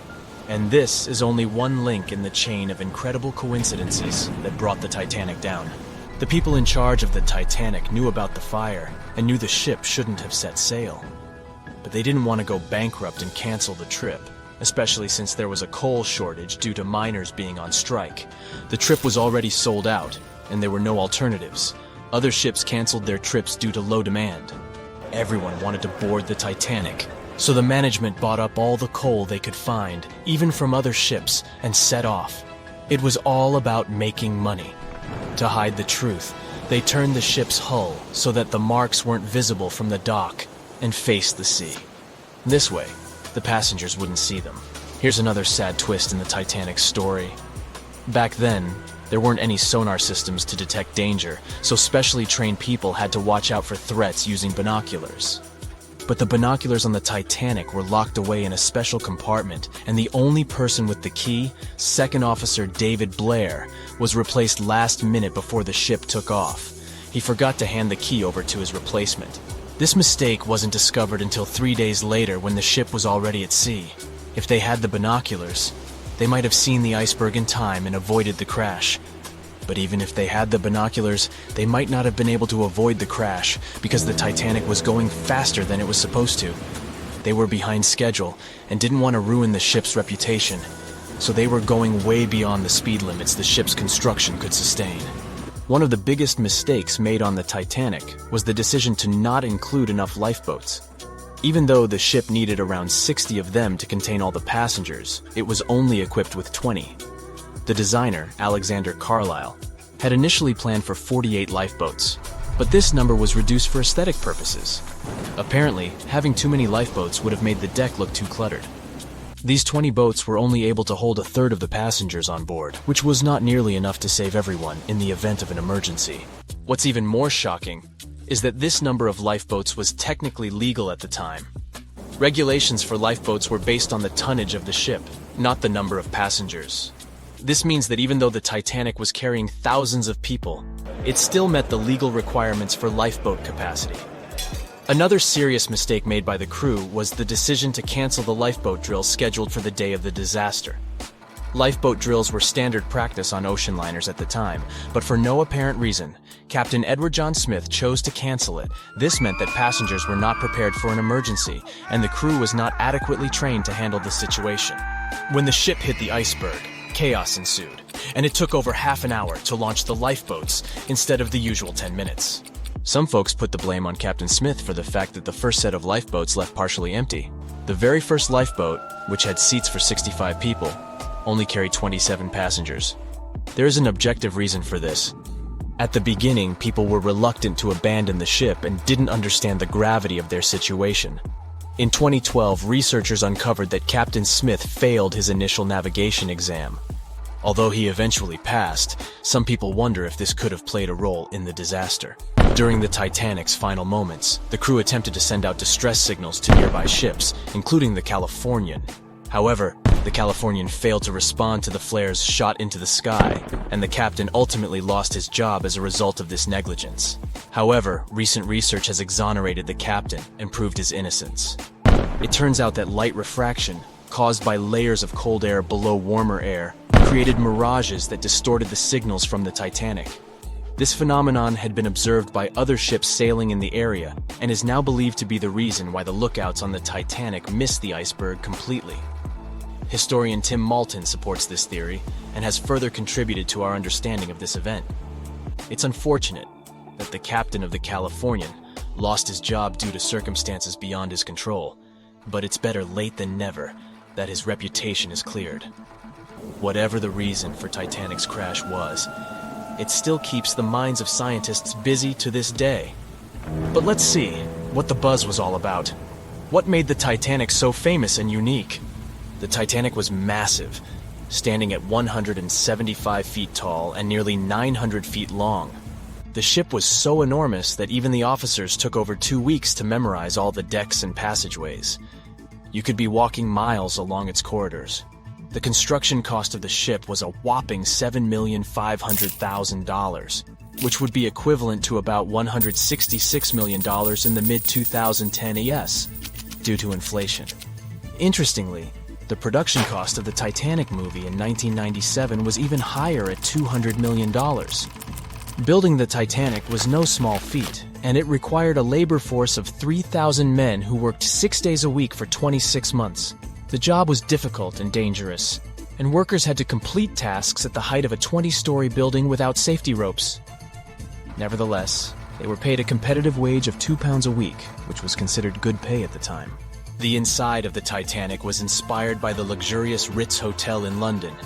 The most impressive feature of the ship's interior was the grand staircase, which extended through 7 of the ship's 10 decks. The staircase was adorned with ornate paintings, bronze cherubs, and oak paneling. The first-class passengers had access to an impressive array of facilities, including a heated swimming pool, Turkish bath, gym, squash court, beauty salon, and even a stylist to help them prepare for dinner. First-class passengers on the Titanic were pampered to an extraordinary extent. They had their own onboard newspaper, the Atlantic Daily Bulletin, and even their dogs were taken care of with a special area where they could be fed, walked, and trained during the voyage. The first-class meals were a grand affair, with 13 courses and a different wine for each course. These dinners could last up to 5 hours, and they were certainly something to look forward to. With such opulence and luxury on board, it's not surprising that so many people were eager to take the first trip on the Titanic.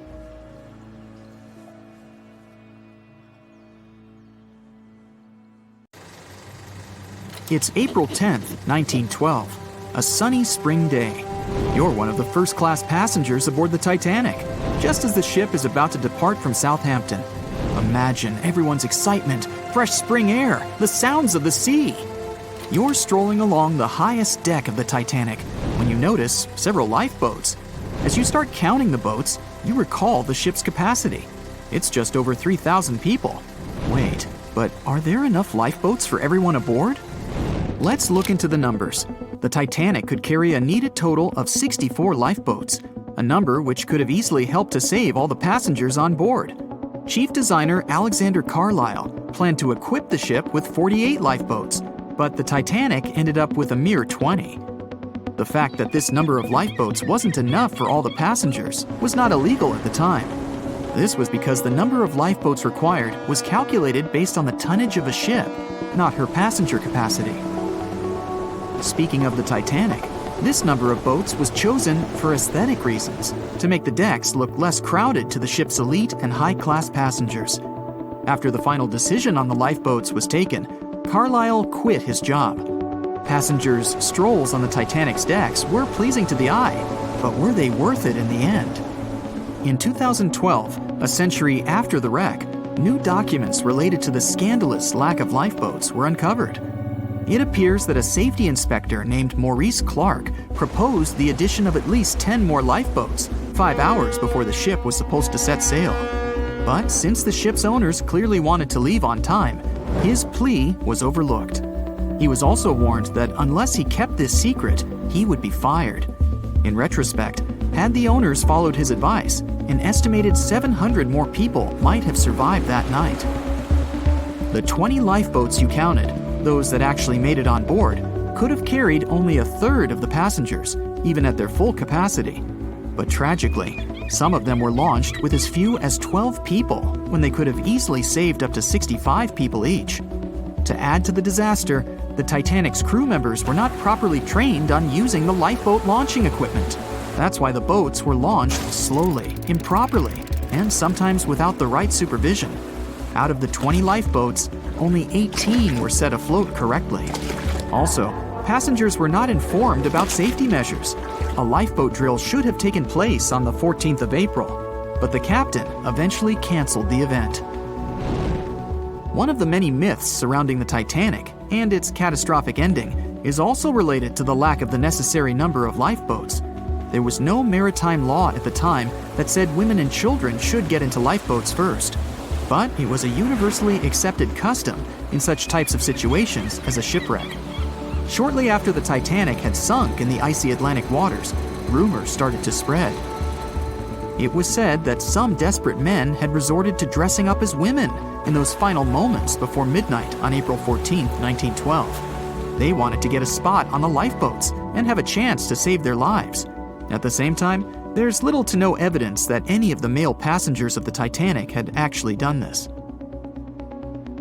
In any case, what happened to those 20 lifeboats that were on board the Titanic after the ship hit the iceberg?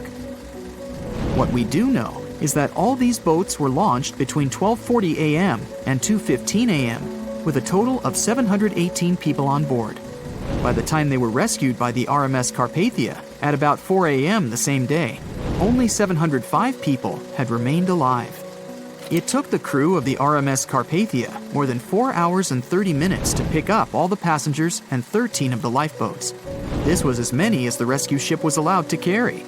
The rest of the now empty lifeboats were left adrift at sea.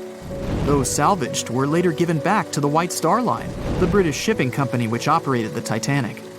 Strangely, after being returned, They appeared to have vanished from official records. The last image ever taken of the 13 surviving lifeboats was of them getting unloaded in the New York harbor. Sadly, and ironically, that's where the Titanic was supposed to be on April 18, 1912. The lifeboats were then rid of their Titanic nameplates or any other markings that could have linked them to the ship. Some sources claim that the boats were eventually destroyed. But was this actually the truth? The fate of one particular lifeboat has been the source of much debate. Collapsible Boat A, the last one to leave the ship, was retrieved by the RMS Oceanic a month after the crash. At that time, it was a shocking 200 miles away from the spot where the Titanic had sunk. Also, in the boat, there was a wedding band engraved with the words Edward to Gerda, a sad omen to a couple that were lost at sea after managing to escape the sinking Titanic.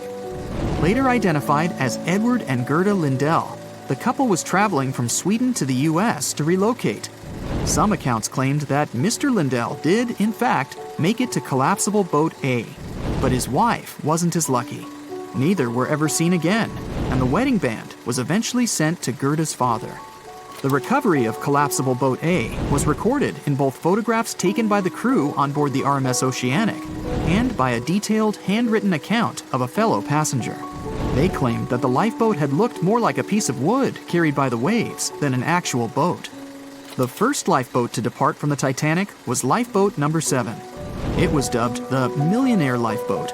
It's rumored that the 12 passengers on board might have bribed the crew to row away to safety instead of allowing others to jump in. In 2015, some of the items recovered from this lifeboat, including a lunch menu, a ticket, and a letter from one of the passengers, were auctioned for up to $70,000 by a New York auctioneer. Soon after the Titanic catastrophe, it became mandatory for all ships to be equipped with enough lifeboats to carry all the passengers and crew. It's more likely that the Titanic lifeboats, being relatively new equipment at the time, were refitted to be used on other ships, such as the RMS Olympic, which was the Titanic's older sister. Some of them may have been sold off to private collections, or even left to rot. After all, they were seen as a source of bad luck, and most people were unwilling to use them again on other ships. Unfortunately, all the information about their whereabouts is hard to confirm now. No official statement from the owners of the lifeboats was ever given after their rescue. But although nothing appears to have remained of the original lifeboats, some full-sized replicas exist on display in museums in Falmouth, England, and Belfast, Northern Ireland. One of the few surviving White Star Line lifeboats did not, in fact, belong to the Titanic, but it did have a striking connection to the cursed ship. This boat is the restored Lifeboat 6 from the RMS Oceanic, which helped to recover Titanic's collapsible Lifeboat C. It was said to be owned by a private collector, but similar to the Titanic's lifeboats, we don't know anything about its location today. As for the nameplates and other identification marks of the lifeboats, the White Star Line seems to have kept them. Because some of these items were later auctioned and sold to interested collectors, even Rick Springfield supposedly got hold of one of the nameplates. One particular nameplate was already missing by the time the White Star Line employees had reached the lifeboats. It was the nameplate of Lifeboat Number 8, which had been taken by a sailor named Thomas Jones. He later gifted it to another Titanic survivor, the Countess of Rothes, along with a letter acknowledging the bond they formed on the night of the shipwreck. You can find other similar items on display in different museums, such as Larne Museum and Arts Centre in Northern Ireland, or Worcester City Art Gallery and Museum. To be fair, some experts claim that even if there had been more lifeboats on board the Titanic, there simply might not have been enough time to launch them all. That's how severe the impact was. Many researchers say that everything was happening so rapidly after the ship had hit the iceberg that it's astonishing that so many passengers managed to survive.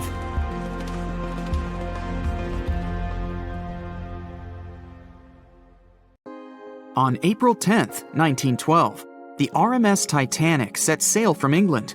But this wasn't the launch of a regular ship. The Titanic was the largest liner ever built at the time. It was 882 feet long. That's nearly the size of 3 soccer fields.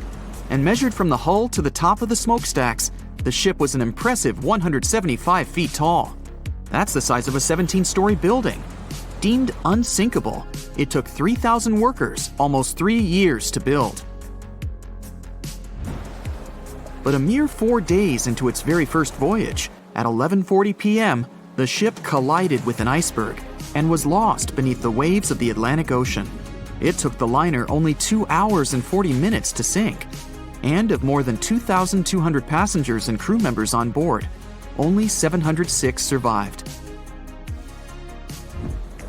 The wreck would remain lost for another 73 years, hiding its many secrets within the frigid Atlantic waters. And if it wasn't for a man whose whole life had been devoted to exploring the sea, the giant ship might have remained lost for a lot longer. That man was Robert Ballard. As a child, Ballard was obsessed with the ocean. This fascination started when he was just 12 years old. That's when he watched a film adaptation of Jules Verne's science fiction novel, 20,000 Leagues Under the Sea. It had everything to spark a young person's imagination, from adventure and strange creatures to a powerful underwater vehicle called the Nautilus. It could travel anywhere in the world you wanted to go. From that moment, life on dry land was no longer in Ballard's future. When he was 23, he was assigned to the Deep Submergence Group. There, he helped develop techniques to search the ocean floor. His biggest accomplishment was the creation of Alvin. It was a small, easy-to-maneuver submarine that could carry 3 people. It also featured an external mechanical arm designed to gather underwater samples while the crew remained safe and dry inside. Alvin the submarine quickly proved useful for a variety of tasks. For example, once it was used to track down an aircraft that had crashed into the sea. But the vessel experienced a series of setbacks. In one case, it was attacked by a swordfish, which caused the submarine to resurface quickly. The swordfish, still stuck in the outer skin of the submarine, became that night's dinner. And in October 1968, the submarine was being lowered into the water when the cables holding it snapped, sending it careening into the ocean along with 3 crew members on board. And because the small vessel was still open, it immediately filled with water and quickly began to sink. Luckily, the crew managed to escape, but Alvin was gone. Bad weather hampered multiple attempts to recover the vessel. It wasn't until the following year that it was finally returned to the surface. In time, Alvin would be improved. Its hull would be strengthened by titanium, giving it a higher depth rating, thus making it even better suited for ocean exploration. The specialized submarine would come in handy in many of Ballard's 100-plus expeditions. The man was one of the first to explore an underwater mountain chain called the Mid-Atlantic Ridge in the Atlantic Ocean. And when he found thermal vents in the Galapagos Rift in the late 70s, he also helped discover and document the process of chemosynthesis. That's a complicated chemical synthesis of food energy by bacteria. But his biggest discovery was still to come. Ballard claimed he'd never been a Titanic fanatic, but he eventually became obsessed with finding the ship after watching other explorers try and fail. As he said, Titanic was clearly the big Mount Everest at the time. Many others had tried, many that I thought would have succeeded, or should have succeeded but didn't. Ballard began thinking about finding the ship as early as 1973, and 4 years later, he actually made an attempt. He used the deep-sea salvage vessel Sea Probe, which was a drill ship equipped with cameras and sonar. But he was forced to give up when the drilling pipe broke. It just wasn't his time. In the early 80s, a Texas oil man named Jack Grimm tried to find the wreck on 3 different occasions. Once, Grimm was actually right over the Titanic, but his equipment failed to detect it. That's what we call extreme bad luck. Ballard was just biding his time. He needed a plan and some help. The first issue was getting down to the bottom of the Atlantic. The furthest down he had ever traveled before was 20,000 feet, and this trip took him 3 hours, and that didn't include the way back up. Ballard knew he could use Alvin, already enhanced with a titanium hull, to withstand the pressure of the ocean. But he also needed something that didn't require him to actually go down with it. An unpiloted, remote-controlled submarine would be ideal. But first, he would have to create one. He reached out to the authorities, hoping they would provide funding for his project. And though officials had no interest in the Titanic, they were willing to help. But there was a catch. Ballard had to first focus on tracking down two submarines, the Thresher and the Scorpion, which had sunk to the bottom of the Atlantic Ocean in the 1960s. The authorities were hoping to study them to find out why they had sunk in the first place. They also wanted to know if they could be recovered or if it was safe to leave them on the ocean floor. Only when he had successfully completed this task would he be free to use any remaining time on his contract to find the Titanic. With no other options for funding, Ballard took the offer. He got to work. First, he created two new devices. Argo was an unpiloted, deep-towed undersea video camera sled. It was designed to take photos and record videos from a series of cameras mounted on it. It could work at depths of up to 20,000 feet, and it could also explore nearly 98% of the ocean floor. Argo was supposed to be tethered to a boat. As the boat moved, Argo would be pulled behind, floating just above the ocean floor. The camera would then transmit images to the surface. The second device was a small robotic vehicle called Jason Jr. It was also controlled remotely, which allowed the crew inside a submarine, like Alvin, to get closer to and photograph underwater objects. Ballard was now ready. He knew he had to find those submarines quickly, and it didn't take him long. Much to his relief, the search was relatively simple, and he was able to fulfill his obligations with 12 days to spare. With almost 2 weeks to devote to finding the Titanic, he set out to explore the ocean.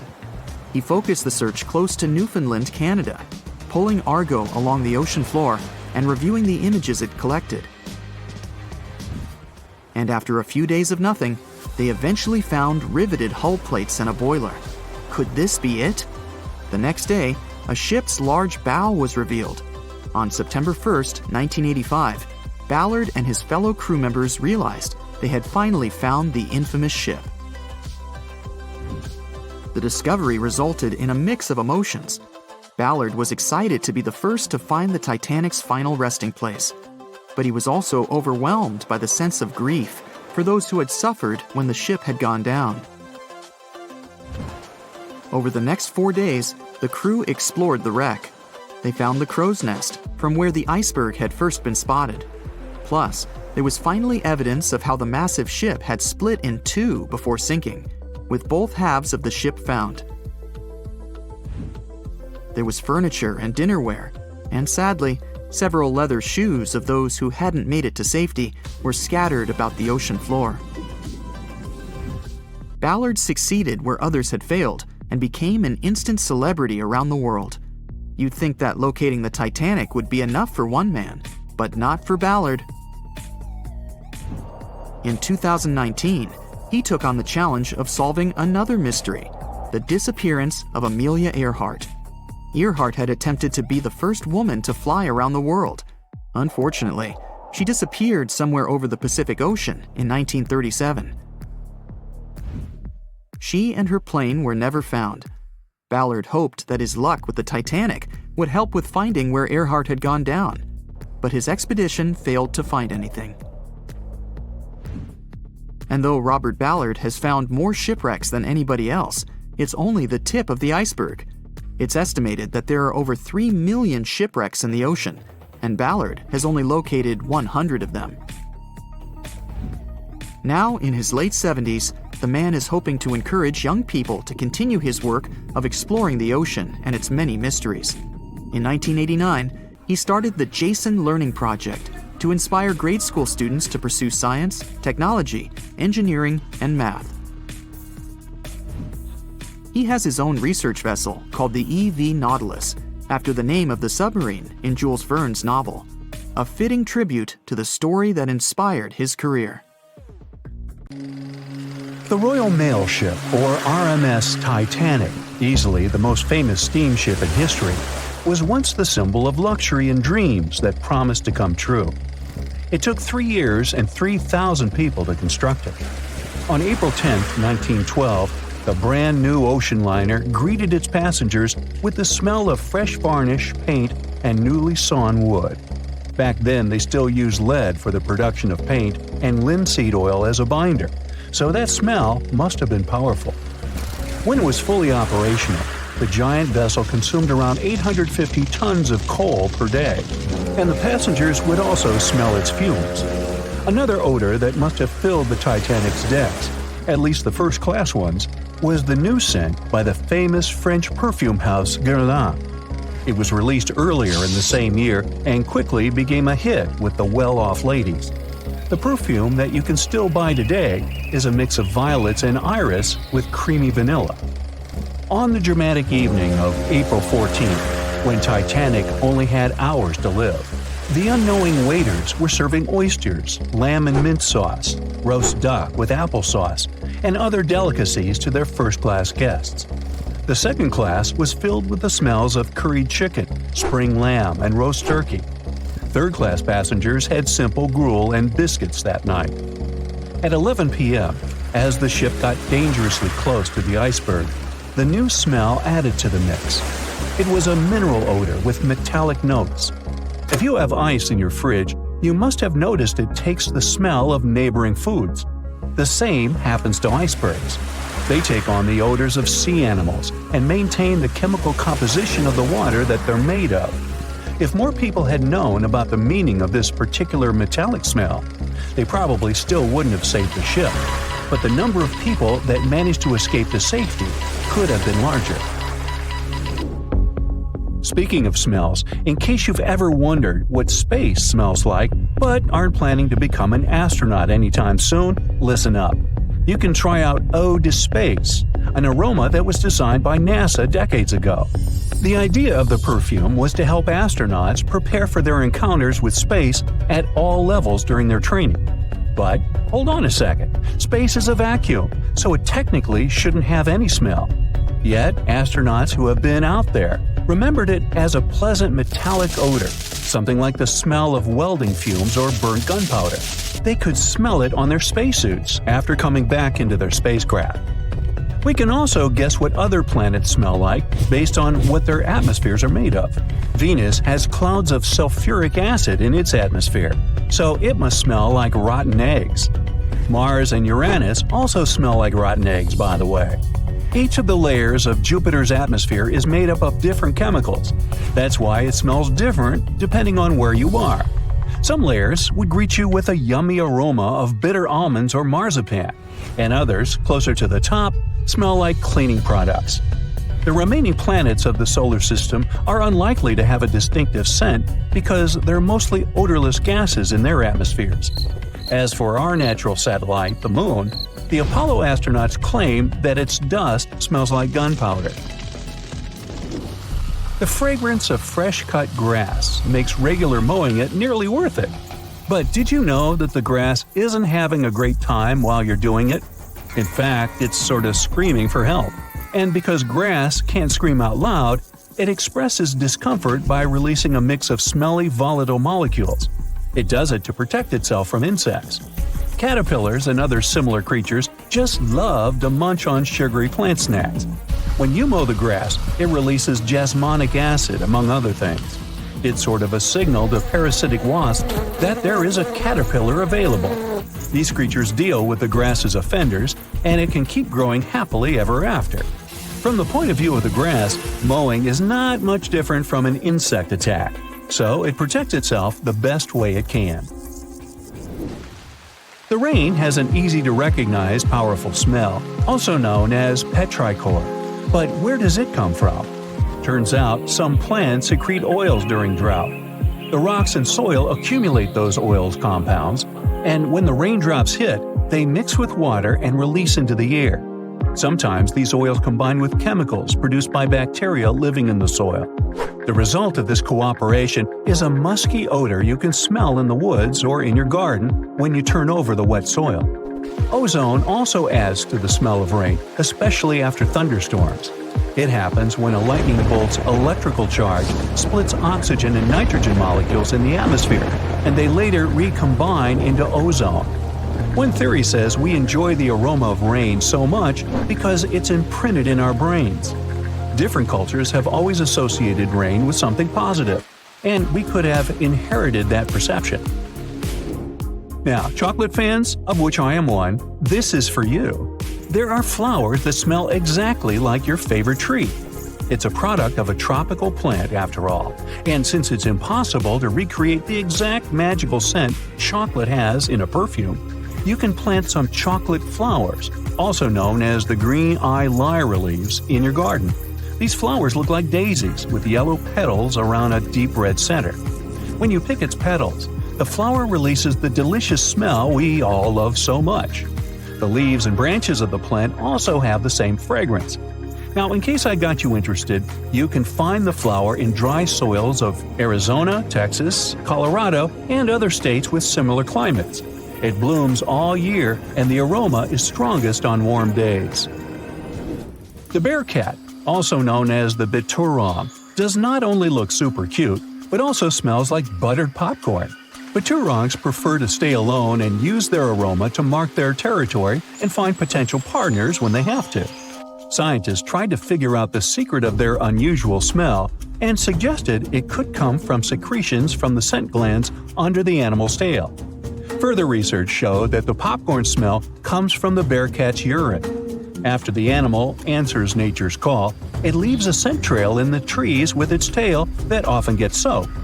But if the real popcorn only releases its amazing smell when it's popping under heat, how do bear cats manage to do it without a microwave? Well, the answer could be in their diet, or more likely, in the bacteria that come in contact with the animal's natural fluid. Durian is a fruit popular in Southeast Asia that smells sweet and nice to some people, but to the majority, it's a mix of rotten onions and sweaty socks. The stench is so powerful that it's banned on public transportation and hotels in some countries. The secret of durian is its 44 odor-active components. The mix is so complex that you can never tell what it's going to smell like. And despite that horrible smell, durian is considered a delicacy and is used to make mostly sweet dishes like cakes and candy. There was a smelly incident involving durian at a library in Australia. The smell of rotting fruit in a cupboard has spread across the entire building through the air conditioning system. They mistook it for gas leakage and had to evacuate around 500 students and teachers. Well, that stinks. And finally, if you've ever been to natural hot springs or went to see some geysers, you'll never forget the smell of hydrogen sulfide, or less poetically, rotten eggs. It's actually not only yucky but also highly flammable, but it can also be quite useful. Most households in Iceland use geothermal springs as a source of hot water. Although it doesn't smell fresh, it's perfectly safe to drink, and the smell doesn't stay on your body after you take a shower. So there. "I'll never let go, Jack. I'll never let go," said Rose. Then she did let go, and the whole movie theater burst into tears. It happened when Titanic came out in 1997. Alright, who am I kidding? It's really hard not to cry when you watch this scene for the 10th, 20th, and 50th time almost 30 years later. But did this great love story happen in real life? Or did James Cameron just invent it for some good drama? As much as I don't want to disappoint you, Jack and Rose never fell in love on board the real Titanic. There was a real Jay Dawson on the luxurious ocean liner, but he was a crew member, and his full name was Joseph. The real-life inspiration for Rose was the American artist Beatrice Wood. James Cameron came across her biography while he was working on the first draft of the script, and decided to bring her love for art and family background into the story. It doesn't mean that the movie is completely off when it comes to historical accuracy, though. The unsinkable ship that sank departed from Southampton, England to New York, and was 400 miles south of Newfoundland on April 14th when crew members noticed the iceberg. The contact with it lasted 37 seconds, precisely as long as the corresponding scene in the movie. Remember this guy, Thomas Andrews, who was wandering around with a small notebook and pencil? He was the real ship designer. Andrews was quite talented at what he did, and had worked on many successful projects before the Titanic. He would normally travel on the ships he designed during the maiden voyage to make sure everything was going smoothly. He boarded the Titanic as one of the first-class passengers and was taking notes all the time. After the unfortunate rendezvous with an iceberg, Andrews was seen inspecting the flooded parts of the ship with Captain Smith. According to his sad forecast, the Titanic would have gone down in about 2 hours. One of the stewards claimed that he had seen Thomas Andrews moments before the sinking. He chose not to leave the Titanic and didn't put on his life belt. No one had seen him ever since. Another memorable moment from the movie is a boy playing on one of the decks with his spinning top. This was an accurate recreation of a real photo that was taken on board the Titanic on April 11, 1912. The passengers in the photo are first-class passengers Frederick Spedden and his 6-year-old son Douglas. The family was going back home to America after traveling around Algeria. When the evacuation of passengers began, Spedden's nurse told him they were going to see the stars. They say he had successfully slept through the entire drama and woke up safe and sound in a lifeboat the following morning. His father had also survived the sinking. Sadly, an automobile accident took the life of Douglas just 3 years later. One of Titanic's most charismatic ladies, both on the screen and in real life, got her nickname Unsinkable Molly Brown for a good reason. Several witnesses remembered she was, indeed, trying to persuade others in her lifeboat to go back and save more lives, just like in that heartbreaking scene from the movie. When Carpathia came to the rescue of the surviving Titanic passengers, Margaret Brown was helping lower-class survivors and involved her fellow first-class passengers in the process. Once they all got on solid ground, Brown organized a survivors committee. She awarded the captain of the Carpathia for rescuing so many people and was really upset she hadn't been allowed to testify at the Titanic hearings because she was a woman. You won't see any fumes above the fourth pipe of the ship in the movie. It's not a technical mistake. The Titanic, indeed, had it only for more impressive looks and didn't really need that pipe. Back in 1911, the year before our hero's departure, large ships would mostly sail with 4 chimneys. They needed those to draw heat and fumes from their massive boilers. The Titanic was a real engineering gem that only needed 3 chimneys to function. So the 4th was added for balance. They thought the public would have been disappointed to only see 3 pipes on the greatest ship of all time. The movie had an impressive budget, $200 million, but even that wasn't enough to cover all the possible costs.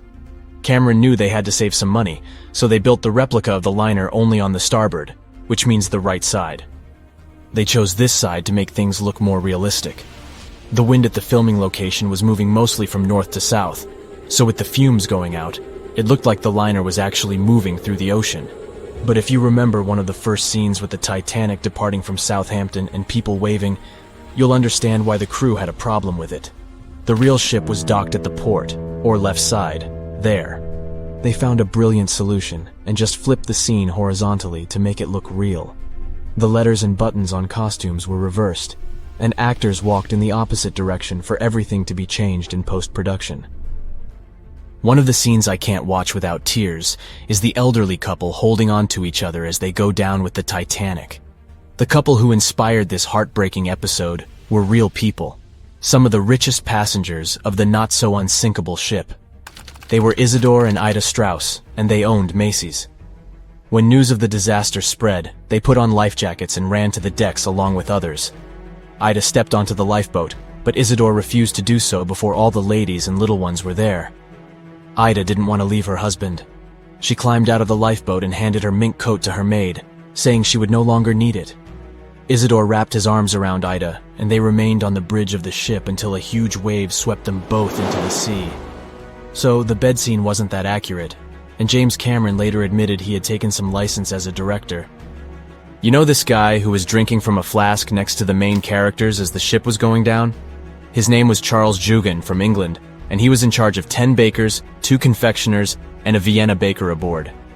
He was expecting to earn a real lump sum and would have been one of the best-paid crew members if everything had gone well.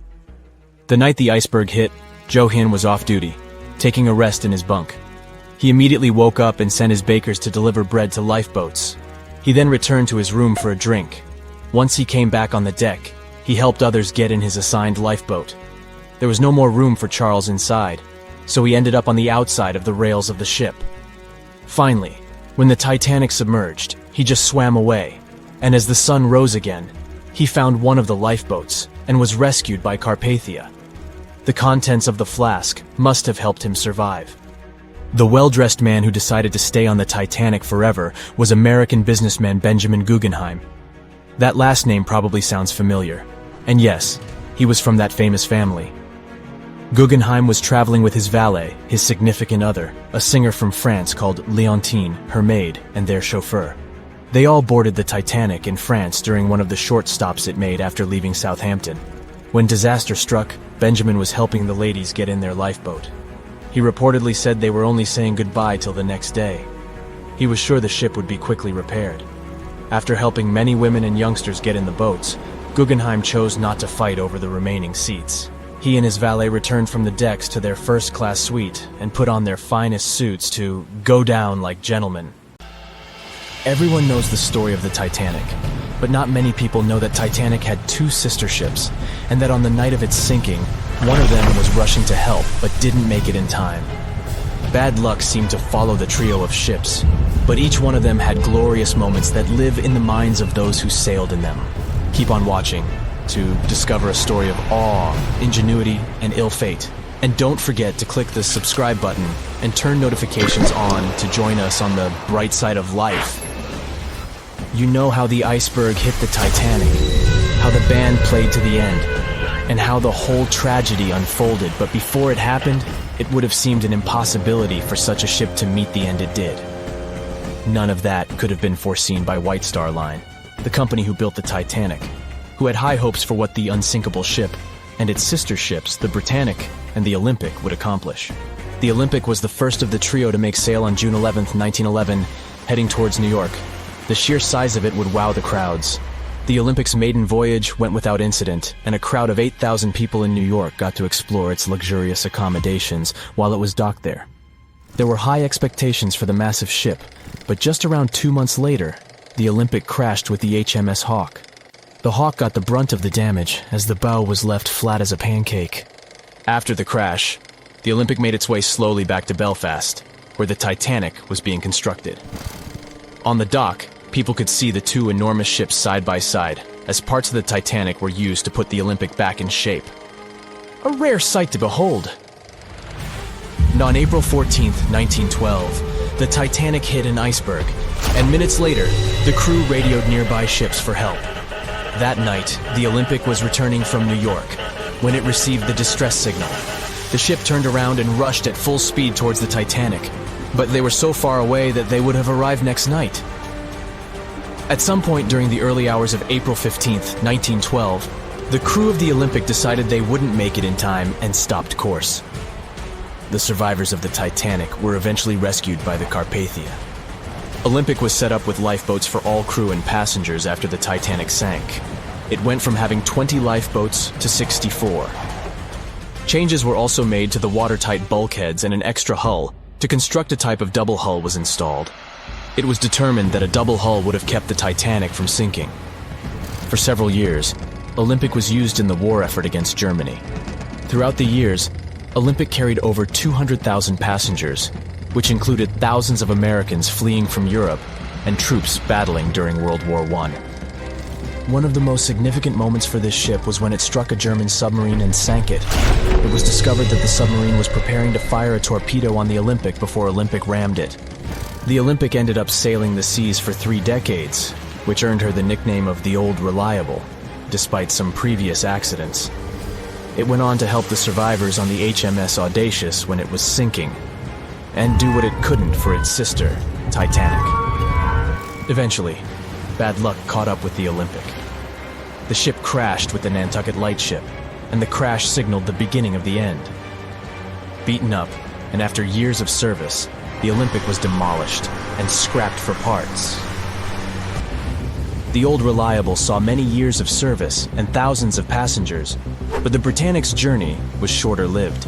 When the Titanic sank, White Star Line was faced with a problem since they already had another enormous ship in the works. White Star Line began construction on the HMHS Britannic on November 30th, 1911, around 4 months before the Titanic sank. Although the Britannic was the youngest of the trio of ships, having been constructed last, it was also the biggest. They intended to name it Gigantic, but after the Titanic's disaster, they changed the name to Britannic, since they considered it to be a lucky name. With the Titanic sinking, the White Star Line underwent rigorous investigation, and many changes were made to the Britannic's design. The Britannic looked very similar to the Titanic, and it had what was at the time the largest marine turbine in the world, able to reach faster speeds than the Olympic. With Titanic's fate fresh in their minds, everything possible was done to ensure the safety of this newer ship. The Britannic was eventually launched on February 26, 1914, almost 2 years after Titanic met its end. After the Titanic's disaster, the White Star Line wanted the Britannic to redeem their name. The Britannic was on its way to becoming a successful ship. It transported passengers for over a year and a half when the British government requisitioned it and turned it into a hospital ship during the beginning of World War I. The ship became an even more impressive sight to look at. It was painted all white, with enormous red crosses on its side to indicate it was a hospital ship. One of the ship's surgeons, Dr. J.T.H. Beaumont, thought of it as the most wonderful hospital ship that ever sailed the seas. It could treat as many as 3,309 patients at once. This is how the Britannic became His Majesty's Hospital Ship, or HMHS Britannic. Though the sight of this magnificent ship must have put a smile on a wounded soldier's face or two, the Britannic didn't operate for long. Just a year after it was turned into a hospital ship, the Britannic was making its way through the Aegean Sea to pick up wounded soldiers, when it was struck by a loud explosion. The passengers didn't know what had happened, but headed to the deck to disembark. It is unclear what hit the Britannic, but the general consensus is that it was struck by a mine left by a German U-boat, though some still believe a torpedo hit it. The captain tried to move the ship to a beach close by, but the ship was sinking fast. In the desperation, against the captain's orders, several crew members launched lifeboats and disembarked. But since the ship was moving and the propellers working, the lifeboats were sucked and destroyed by the propellers. Though so much effort had gone in to ensure the Britannic was safer than the Titanic, whatever explosion occurred left the Britannic in the same dire condition as the Titanic in just 10 minutes. In a cruel twist of fate, it also sank in the ocean. Unlike Titanic's enormous death toll, only 30 people perished in the sinking of the Britannic, and over 1,000 survived. So many people survived because the accident happened in the morning, when the temperature of the water was warmer and the Greek island Kea was close by to offer help. In the end, the Britannic only sailed the seas for over 2.5 years. The bad luck that followed the Titanic and the Britannic and the accidents and demise of the Olympic was remarkable. But what was most impressive is that there was a woman who sailed on all 3 ships and survived. Violet Jessup was a crew member and nurse aboard the ships. She was there when the Olympic collided with the HMS Hawk in 1911 and disembarked safely. 2 years later, she escaped the sinking of the Titanic in lifeboat number 16, and she showed some women it was safe to board the lifeboats. You'd imagine that would be enough to keep her from ever getting on a boat again, but not for her. A few years later, she served as a nurse in the Britannic while it was used as a hospital ship. When the explosion occurred, Violet jumped overboard, was pulled under by the water, and hit her head on the keel but survived. Can you imagine her experience? She must have had nerves of steel. All in all, the trio of ships saw journeys of triumph and tragedy. Ill fate might have followed them, but all the survivors were left with incredible stories to tell. So tell us, Brightsiders, would you have liked to have seen any of these ships in real life? Let us know in the comments section. Don't forget to give this video a like, share it with your friends, and click subscribe to stay on the bright side. Over a century ago, the Titanic struck an iceberg and sank to the bottom of the Atlantic Ocean. Of the 2,240 people on board, only around 700 survived. Since then, the tragedy has been the subject of endless movies, documentaries, and books. And though we've learned a lot about the ship and many of the people on board, we hardly know anything about the iceberg responsible for the catastrophe, especially anything concerning its size. but maybe we can find some clues. The Titanic was constructed by the White Star Line as part of its new fleet of passenger liners. At the time, it was the largest ship ever built, and it lived up to its name. The ship was 883 feet long, equal to 2.5 soccer fields placed end to end, and 175 feet tall, which is close to 10 giraffes standing on top of one another. From the waterline to the deck alone, the boat was 60 feet high. That's close to the height of a 4-story building. The Titanic was big enough to have veranda cafes, a restaurant, a reading and writing room, a Turkish bath, a gym, and squash courts. There was even space for a swimming pool. The liner could carry a total of 3,300 people, including 2,435 passengers and 900 crew members. Although luxury was important, safety was paramount. The Titanic had been designed to have 16 watertight compartments below its deck. If the ship's hull was somehow compromised in an accident, up to 4 of these compartments could take on the water, while the remaining 12 would keep the ship afloat. Philip Franklin, vice president of the White Star Line, said this was what made the ship truly remarkable. It's believed that the man said, "There is no danger the Titanic will sink. The boat is unsinkable, and nothing but inconvenience will be suffered by the passengers." He was so very wrong. The ship left England for its first and last voyage on April 10, 1912. And all it took was a single iceberg to bring that mighty vessel down. Icebergs are fascinating. They are formed during a process called calving, when large chunks of freshwater ice break free from glaciers and float away into open water. They eventually melt away and disappear. In the northern hemisphere, the majority of these icebergs come from Greenland. In the south, they come from Antarctica. What you see on top of the water is only a small portion of an iceberg. This is just the tip. Most of it, up to 90%, is hidden under the water. Only when you examine pictures of the entire thing can you truly appreciate how massive icebergs are. It's the part of the iceberg you can't see that is often the most dangerous. Beneath the waves, it can have jagged edges in random places. A ship can easily get too close without realizing it, resulting in serious damage to the bottom of the boat. And it's not just big icebergs you have to watch out for. Smaller ones, which are more difficult to spot, can prove to be just as dangerous. A growler, for example, is under 7 feet long, with just a bit more than 3 feet showing above the water. And a slightly larger bergy bit is less than 15 feet in size.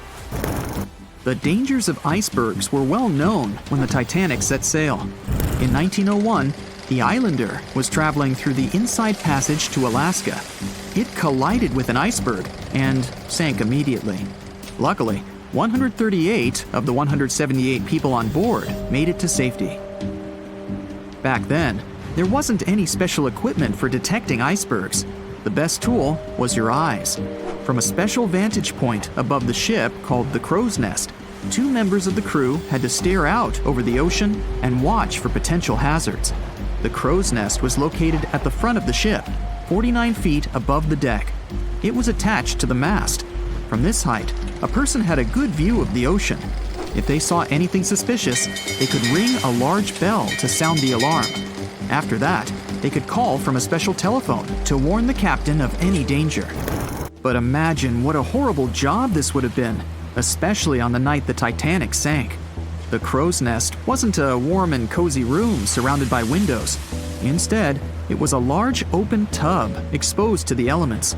On April 14, 1912, the air temperature was around 39 degrees Fahrenheit, which is close to freezing. With the ship moving at about 23 knots, more than 26 miles per hour, the sailors must have felt that frigid cold air pressing against any exposed skin. The only good thing about the job was that the shift only lasted 2 hours. Frederick Fleet was the sailor who actually spotted the iceberg that sank the Titanic. He was up in the crow's nest, working with Reginald Lee at the time. Fleet kept track of the left side of the ship, while Lee scanned the right. It was 10 p.m. when the 2 men started their shift. They had already been warned about the possibility of ice. But when you're cold and it's dark, it might feel like an impossible task. Even worse, the 2 men didn't even have binoculars to make the job any easier. fleet would later insist that having binoculars would have prevented the tragedy. With about 20 minutes remaining on the job, the sailors noticed the iceberg. Fleet rang the bell, once, twice, and again. He then called up to the bridge to inform the crew. At first, the call seemed to come in the nick of time. The ship's engines reversed, and the massive ocean liner managed to turn. It wasn't enough to miss the iceberg, though. Ice showered down onto the ship's deck. The iceberg tore through the hull, and water flooded in. 2 hours and 40 minutes later, the Titanic was gone. And here we have clue number 1. The iceberg was big enough to be spotted with the unaided eye in the dark of the night without any binoculars. It was also tall enough for bits of ice to fall down onto the ship's deck.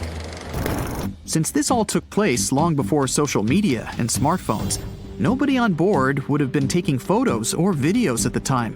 So, of course, we don't have any footage of the actual iceberg.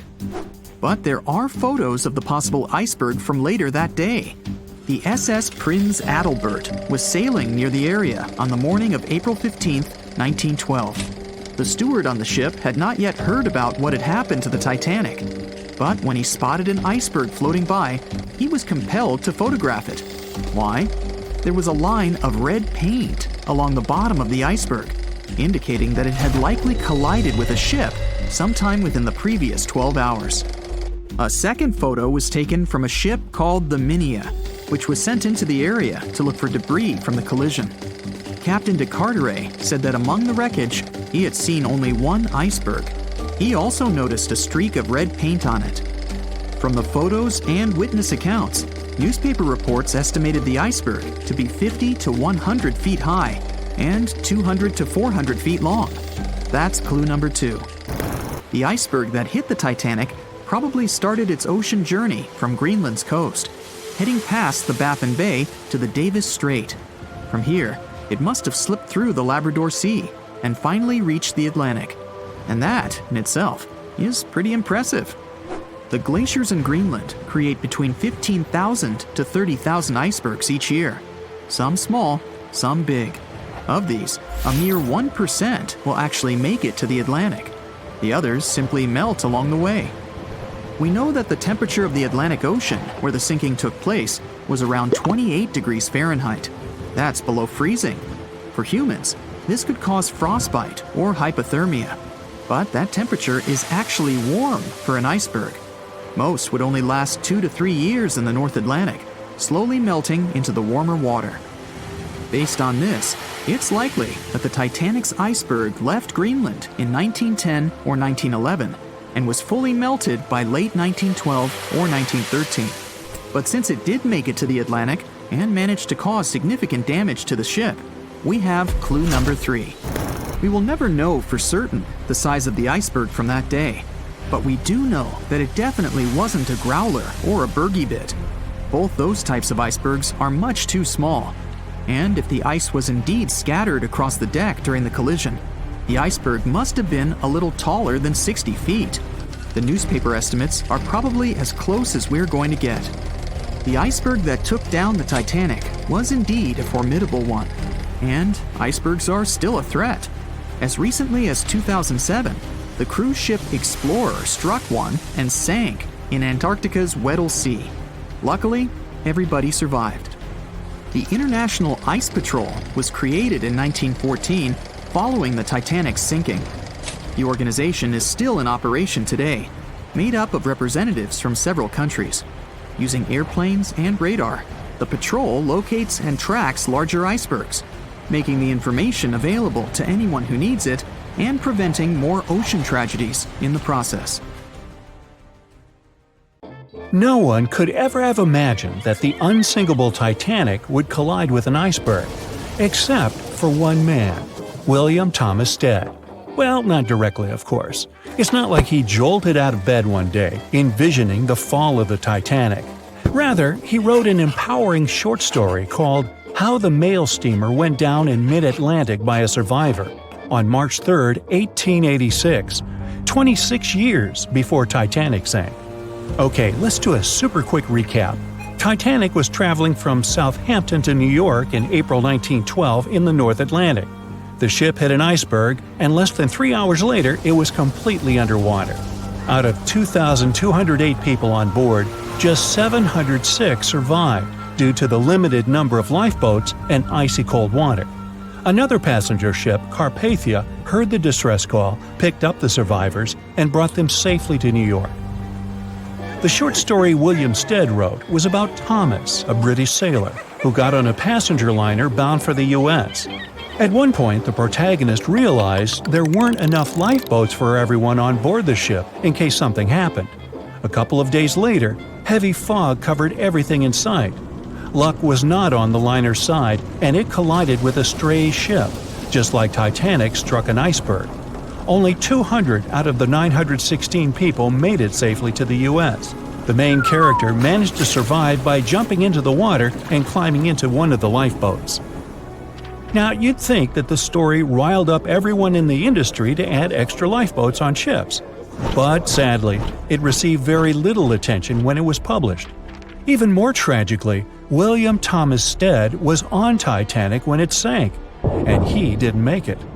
The survivors who knew Stead mentioned that he had always been cheerful and had loved to chat during meals. He complimented the ship's design and how sturdy it was. Witnesses also talked about how he had been helpful when the ship had been sinking, having given his life jacket to someone else. He was a journalist by profession and was on his way to New York for a ceremony. One of his most important contributions to modern journalism was the use of illustrations in every newspaper article. He also introduced newspaper interviews, and they're still used to this day along with illustrations. But this story wasn't the only published work that predicted the disaster. Morgan Robertson was an author and former ship captain who wrote short stories and novels.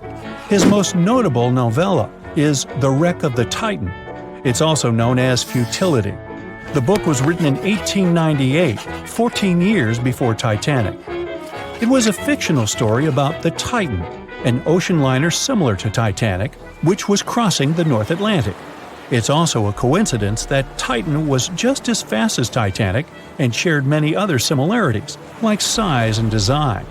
The book described it as unsinkable and the largest ship to hit the ocean at the time. That's what they said about Titanic, too. Another eerie similarity was the limited number of lifeboats it had. The story took place in April, and that's when Titanic set off on its journey and hit the iceberg. The Titan story also mentioned that barely anyone had survived that horrible accident. Unlike Stead's story, the protagonist of Robertson took a different path. The Titan sinking happened somewhere halfway through the book, so after the accident, the main character went on with his life. The book was brought back into the spotlight after the Titanic disaster.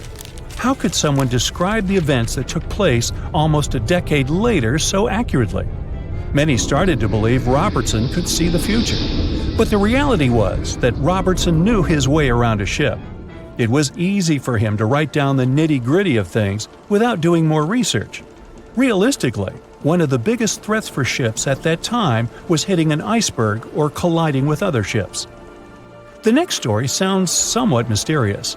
Once, Alex Mackenzie heard a voice that warned him not to board Titanic. But when he turned around, there was nobody there. As he continued walking, the voice spoke to him again, but this time it was louder and more distinct.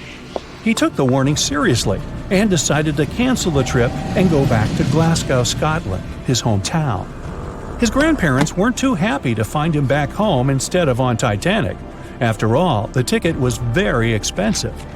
That disappointment very soon disappeared when they heard that the ship had struck an iceberg.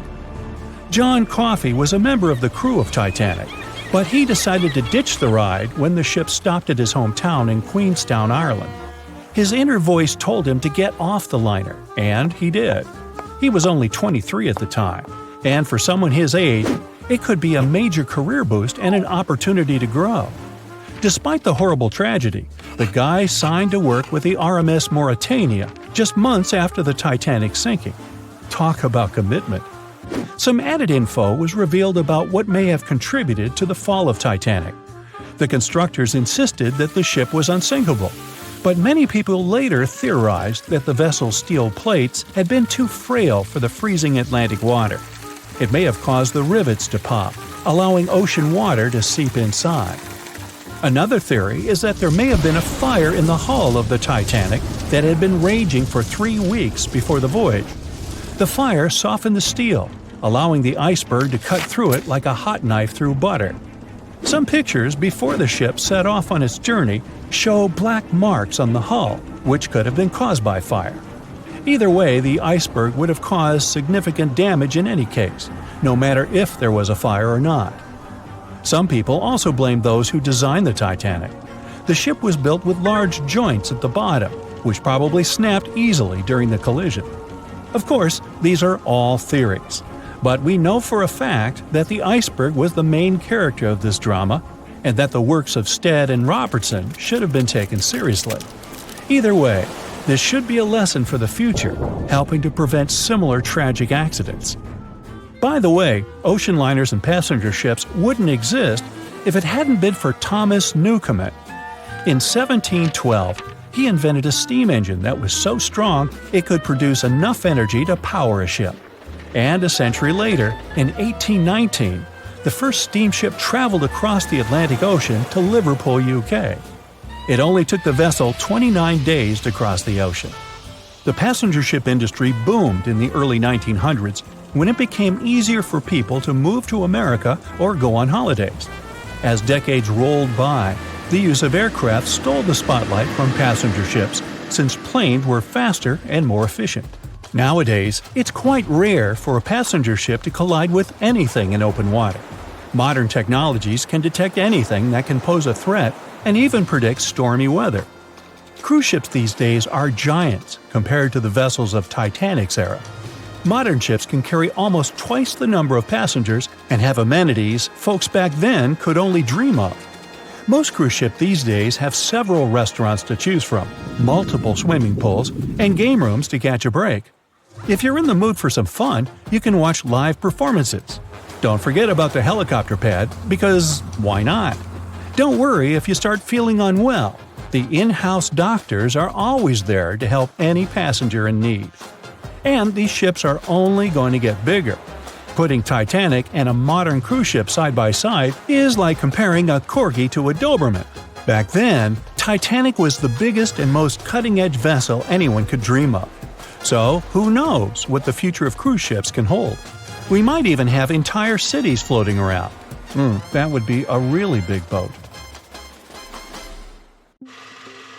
We know Titanic from so many stories, even a movie, but now we have its first full-sized digital scan. And nope, it's not like those models from before, where we mostly imagined what the ship was supposed to be like. This time we got a real digital scan. A team of experts really mapped the deep-sea floor around the Titanic together with the ship itself. We basically got a 3D view of the entire wreck, which is like going deep down beneath the ocean's surface and seeing Titanic as if all the water has been drained away. So, the story of the wreck started in 1985, 73 years after the Titanic went down. The explorer named Robert Ballard stumbled upon it somewhere between two submarines that also went down in that area. He was actually on a different task back then, so he didn't even have time to explore the ship properly. But as he was searching for the submarines, he realized how ocean currents affect sinking debris. He noticed the heaviest objects sank quickly and left a trail of debris behind, the trail that followed the currents. Using this knowledge, Ballard made a hypothesis the Titanic had broken in two and left a debris trail as it sank. Before he found the wreck, everyone thought the ship just went down in one piece after hitting an iceberg. So everyone knew where the ship was so the adventure could start, or not. It was hard to explore it. The ship is enormous, and the dark depths of the ocean make it really difficult to capture its whole body in one go. So we mostly relied on glimpses of the decaying ship, and had to settle with teasing scattered parts of the whole picture and filling it up with speculations and stories. But in the summer of 2022, we finally got something different. A team of experts from Magellan Loaded, a company specializing in mapping the deep sea, teamed up with Atlantic Productions, who were making a documentary about the project. They embarked on a mission to capture the complete view of the Titanic. They used submersibles. Those are vehicles that go underwater, remotely controlled by a team of skilled explorers. These submersibles dove deep into the ocean. It wasn't an easy job. They spent over 200 hours collecting information about the entire length and breadth of the wreck. It was like a real-life treasure hunt. But instead of finding gold and jewels, they took something even more precious. Over 700,000 images of the Titanic from every angle possible. Yup, they took photos of every tiny part of the ship, even the not-so-interesting bits most of us would usually skip. Even mapping the muddy parts was an important part, because it helped fill in the gaps between the more exciting things they discovered. And this was a way for all of us to finally get a detailed 3D reconstruction. Even though it's been more than 100 years, you can still recognize the bow of the Titanic, covered in rust that hangs down like stalactites.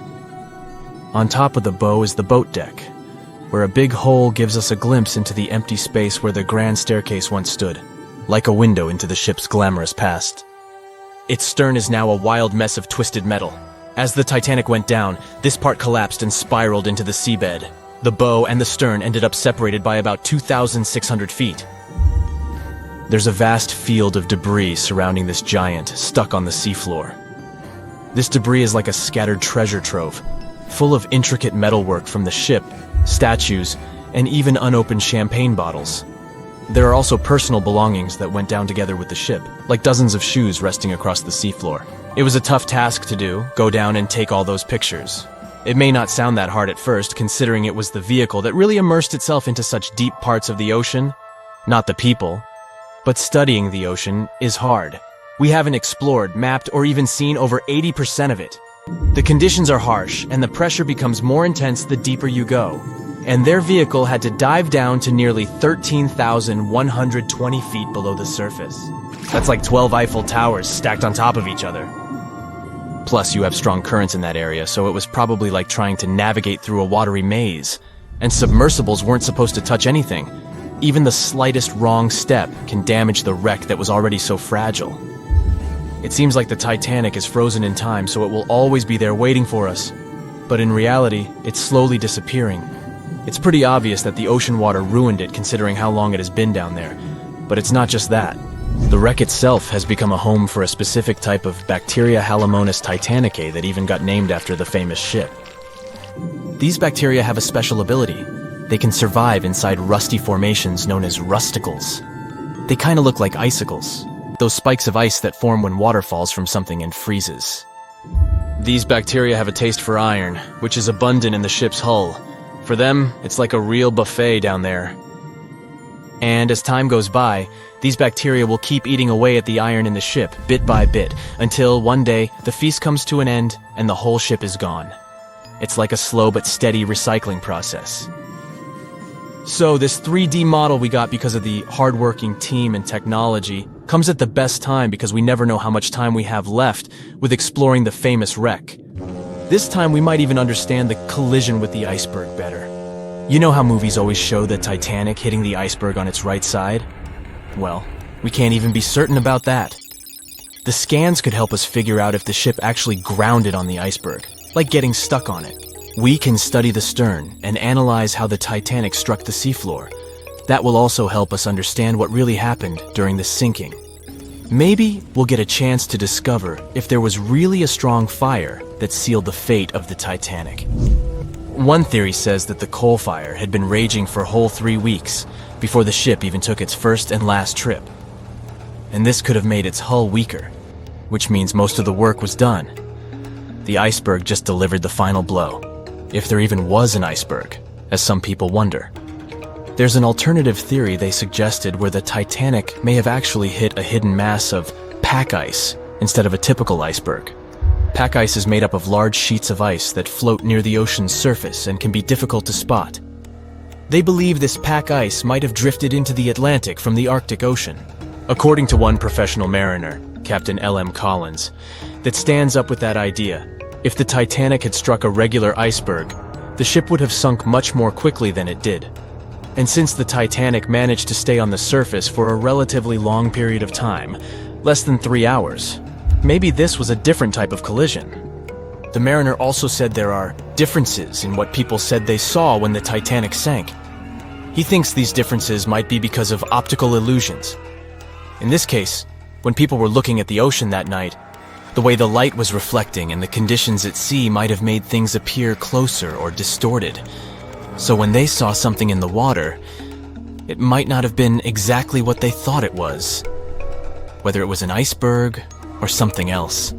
Binoculars might have helped the crew members to spot the potential danger, but unfortunately, they didn't have any.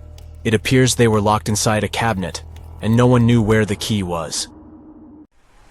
Back when it was built, the Titanic was one of the largest and most luxurious passenger ships, with high-class features like a grand staircase, a swimming pool, and a gymnasium. People thought it to be unsinkable because of its advanced safety devices. Its tragic sinking on its maiden voyage in 1912 proved it wasn't at all the case. It wasn't until 1985 that the Titanic's wreck was finally rediscovered using state-of-the-art sonar technology. Ever since, thousands of items have been recovered from the Titanic, many of them being put on display or sold for auction. Things like jewelry, a life jacket, a menu from the ship's restaurant, or even a sample square of carpet from the first-class stateroom have all baffled the public and told stories of the many on-board people. Scientists have even tried to come up with strategies to get the Titanic back up. Not because they want to put it up for display, but so it can be properly studied, and more importantly, to stop it from getting more and more damaged at the bottom of the ocean. Some have suggested filling the wreck with ping pong balls to make it float, while others even considered injecting it with 198,000 tons of Vaseline. Another creative solution was proposed, the idea of using a giant claw or scoop to lift the Titanic. Nobody came up with this device. Using 500,000 tons of liquid nitrogen to trap it in an iceberg that would float to the surface was also considered, but all these potential strategies had to be eventually let go, since the Titanic is way too fragile to ever be recovered. As the Titanic's iconic bow railings are in danger of collapsing, metal-eating bacteria continue to chew away at the ocean liner's wreckage. An undersea exploration company plans to gather data about the ship's deterioration in annual expeditions. They hope this will help them learn more about the Titanic, and also more about the ecosystem that shipwrecks create. The over 100-year-old ocean liner is also being damaged by deep-sea currents daily. Some experts predict that the ship could disappear in a few decades due to holes in its hull. The deck that passengers crowded on as the ship sank has caved in. The gymnasium near the grand staircase has also fallen in, and a 2019 expedition found that the captain's bathtub, which became visible after the outer wall of the captain's cabin fell away, is no longer there. Those annual expeditions also gather data about the creatures living at the site, including crabs and corals. Surprisingly, many species have only been seen there at the Titanic wreck, so scientists are curious to find out more about them. The most famous out of all these creatures is the Halomonas titanicae. It's a bacteria, and it was discovered on the wreckage of the Titanic. What's interesting about this creature is that it's able to thrive in extremely salty environments. It's also been resistant to several antibiotics, unlike other types of bacteria. It's probably because of this superbacteria that the deterioration of the ship's iron hull happened so fast. The expedition will also look at the debris field and its artifacts. On the site, there are still traces of little personal items like clothes and luggage. One of the most interesting stories about Titanic artifacts is that of the passengers' shoes. Most of the Titanic items that have been lost at sea deteriorated or disappeared completely. But not the shoes. They seem to be able to resist the harsh conditions. On top of that, the leather in most shoes is perfectly preserved, probably because of tannin, a substance used in the tanning process of leather. It helped the shoes resist the damaging bacteria found underwater. All this exploring might have gotten you all excited. If that's the case, I have some good news to share. You might even be able to join the expeditions. To personally explore the Titanic, you have to plan ahead and apply to be a mission specialist with OceanGate, the company responsible for the journey. However, this experience does come with a high price tag of $250,000. Despite the cost, this once-in-a-lifetime experience is in high demand because of the limited spots available. If you can afford the exploration, you will have the chance to collaborate with renowned specialists in marine biology, oceanography, the Titanic, DNA, and the deep ocean. Accommodations and meals on the dive support vessel are also included, as well as training and guidance from specialists before and during the mission. Lastly, you don't even need to bring your own gear, as the expedition equipment is included as well. Sure, ships have evolved and modernized over the years, and these days we have technology that is way better than that available on the Titanic. But this ship remains an amazing piece of history because of its many unusual features, like the fact that the Titanic's whistle was loud enough to be heard over 11 miles away, or the fact that the ship's hull was painted with a special mixture of red lead and linseed oil, which was believed to be effective in preventing the growth of seaweed and other marine organisms. However, despite popular belief, the ship's iconic fourth smokestack was not functional and was only used for ventilation and aesthetics. Probably one of its biggest flaws was its number of lifeboats. Despite its size and luxury, the Titanic only had 20 lifeboats on board, which were not enough to save all of its passengers and crew once it hit the iceberg. The Titanic may be the most famous shipwreck, but it's not the only one. The fleet of Kublai Khan tells a similar story. This one was a large naval force commissioned by the Mongol ruler Kublai Khan in the 13th century. The fleet was intended to travel to Japan and establish the Mongols as powerful rulers in the region. However, in 1281, the fleet was supposedly caught in bad weather and was seriously damaged, with many ships being destroyed. Legend has it that the fleet was torn down by a massive typhoon that came to be known as the kamikaze, or divine wind. This strong storm was believed to have been sent by the higher spirits to protect Japan from the Mongols. The truth about its disappearance remains a mystery to this day.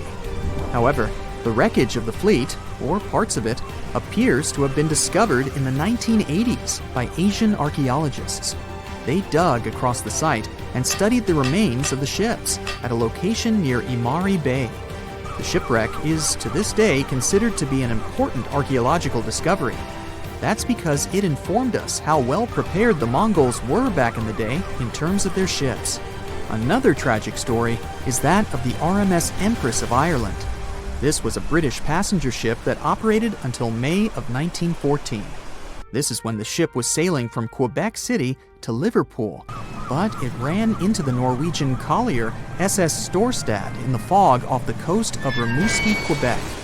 The collision caused a large hole in the side of the Empress of Ireland, and the ship began to quickly take on water and sink. The crew and passengers were caught off guard, and many were unable to evacuate in time. In total, 1,012 people were lost in the disaster, making it one of the worst maritime collisions in Canadian history. Rescue efforts were hampered by poor visibility and the fact that many of the lifeboats were damaged or unusable. Only 465 people survived the sinking, and many of them were rescued by the Storstad, which had remained in the area despite its damage. The sinking of the Empress of Ireland was a national tragedy in Canada, and it led to changes in maritime safety regulations and the establishment of a Coast Guard. The ship still lies at the bottom of the St. Lawrence River, where it has become a popular dive site for enthusiasts.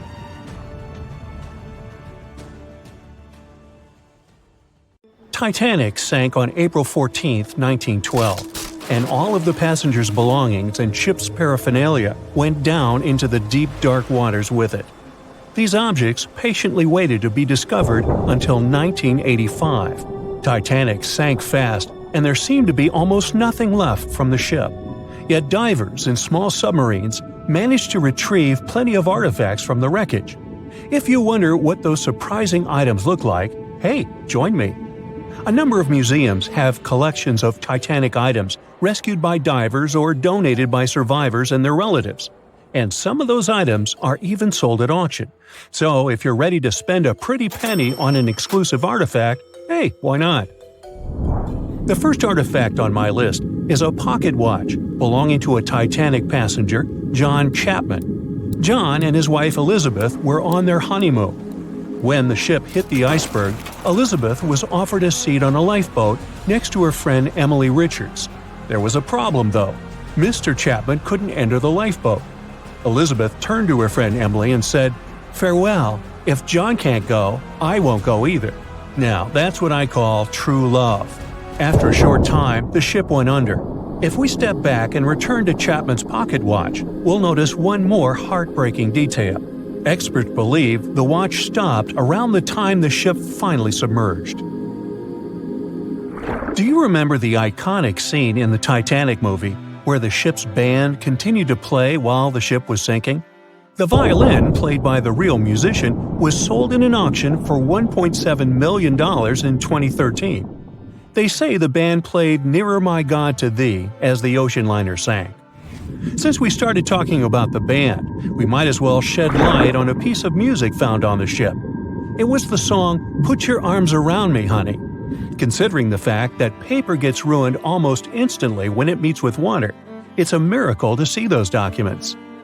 Another saved paper document is the lunch menu.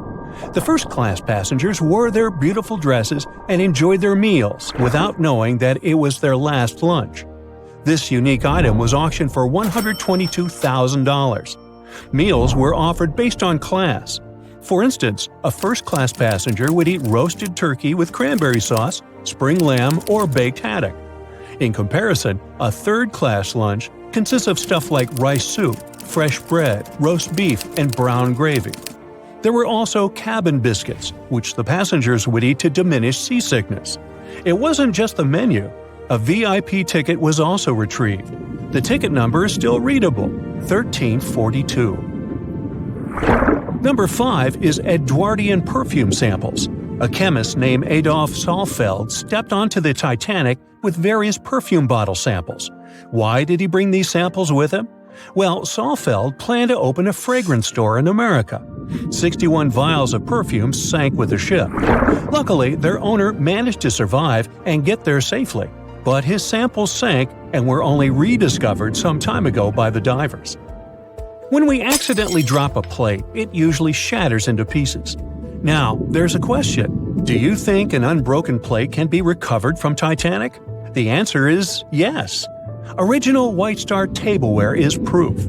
Apparently, each class of passengers didn't just get different meals, but was also served with different types of plates. The retrieved plates have a green and brown floral motif. The edges have a gold rim, and there's a logo in the center. By the way, they're sold at auction, and you can find them online. Let's carry on with touching personal stories. The love story of Rose and Jack that we see in the movie is fictional, but the ship surely witnessed many romantic tales. Here's a love letter to prove this. The messages tell us a story about how life was on the ship during the last few days. It was written by Kate Buss on April 10th. She mentioned how seasick she felt and other things, such as she was supposed to go to dinner in a half an hour. This letter wasn't the only letter divers took to the surface. For example, there's the letter Esther Hart wrote to her little daughter Ava. It was sold at auction for £119,000. This letter is probably the last letter written on board, since it was completed only 8 hours before the tragedy. The letter is not that damaged because it was in the pocket of Esther's husband's coat. Another letter we can mention is Dr. John Simpson's letter. Those words were the last words that he wrote to his mother. Let me introduce you to Edith Rosenbaum. She was on the ship with her lucky toy pig. Edith had been severely injured in an accident before she sailed on the big ship. The toy was a present from her mother as moral support for her recuperation process. It was actually a music box in the shape of a pig. Edith used it to calm frightened young people in the same lifeboat. The next item on the list is the scout whistle of Lillian Winifred Bentham. She was a second-class passenger. On that terrible night, Lillian was in her stateroom. She didn't believe that the Titanic could sink. After all, it was the unsinkable ship. Her friend came to her and convinced her to hop into a lifeboat. Only then did she realize how serious the situation was. Moments later, she saw the ship break into 2 parts. As the lifeboat floated into the night, Lillian saw a crewman who was also rescued. Without a second thought, she wrapped the man with her fur coat. It was freezing, so she probably saved the man's life by doing that. The young man wanted to thank her for her kindness, so he gave Lillian a scout whistle. It was the whistle he used throughout the night to call for help. This pair of white gloves is one of the rarest artifacts recovered from Titanic. These cotton gloves belong to a gentleman. The owner's identity is unknown. Fabric can't last underwater for decades, but these gloves look fine, and you can still see the fine detailing and elegance. An alarm bell has also been found. Yes, that's the famous bell, the one that rang to warn people about the iceberg. Frederick Fleet and Reginald Lee were on lookout duty the night of the accident. Both of them survived. Fleet was the one who saw the iceberg before the ship struck it. What's ironic is that Fleet and Lee didn't have access to binoculars. They were stored in a locker in the crow's nest, but the key to the locker was in the pocket of a crew member who was reassigned to another ship at the last minute and didn't leave the key. They could have seen the iceberg sooner if they had had pairs of binoculars. If they had had it, the Titanic could have gotten out of the way. Divers discovered not just belongings of passengers or the crew, but also pieces belonging to the ship itself. Our next artifact is the Grand Staircase. Some parts of this iconic structure are recovered from the wreck. Turns out that this staircase became a meeting spot among first-class passengers. If they wanted to visit the Turkish baths for a spa day or eat dinner, they met at the staircase and went together. This staircase was a sign of how luxurious some parts of Titanic were. Another miraculously saved object that belongs to the ship is its plan. It was one of the most expensive artifacts sold at auction. The plan is around 30 feet wide. What else? The logometer was also discovered. It's a device used to check the sailing speed of the ship and the distance it covers. The experts say that from the start at noon on April 14th, the device logged 268 nautical miles. And there's more. A giant chunk of hull, known as the Big Piece, was also found. This fellow weighs 15 tons. The larger portholes were for the cabins, and the smaller ones were for the restrooms. This piece was found in 1994, but it was in 1998 when it was successfully taken out. After all these years spent underwater, it was swarming with sea life. Still surprisingly, the portholes still had glass. Now, let's assume you were a diver and you could only take out one of these objects. Which one would you pick?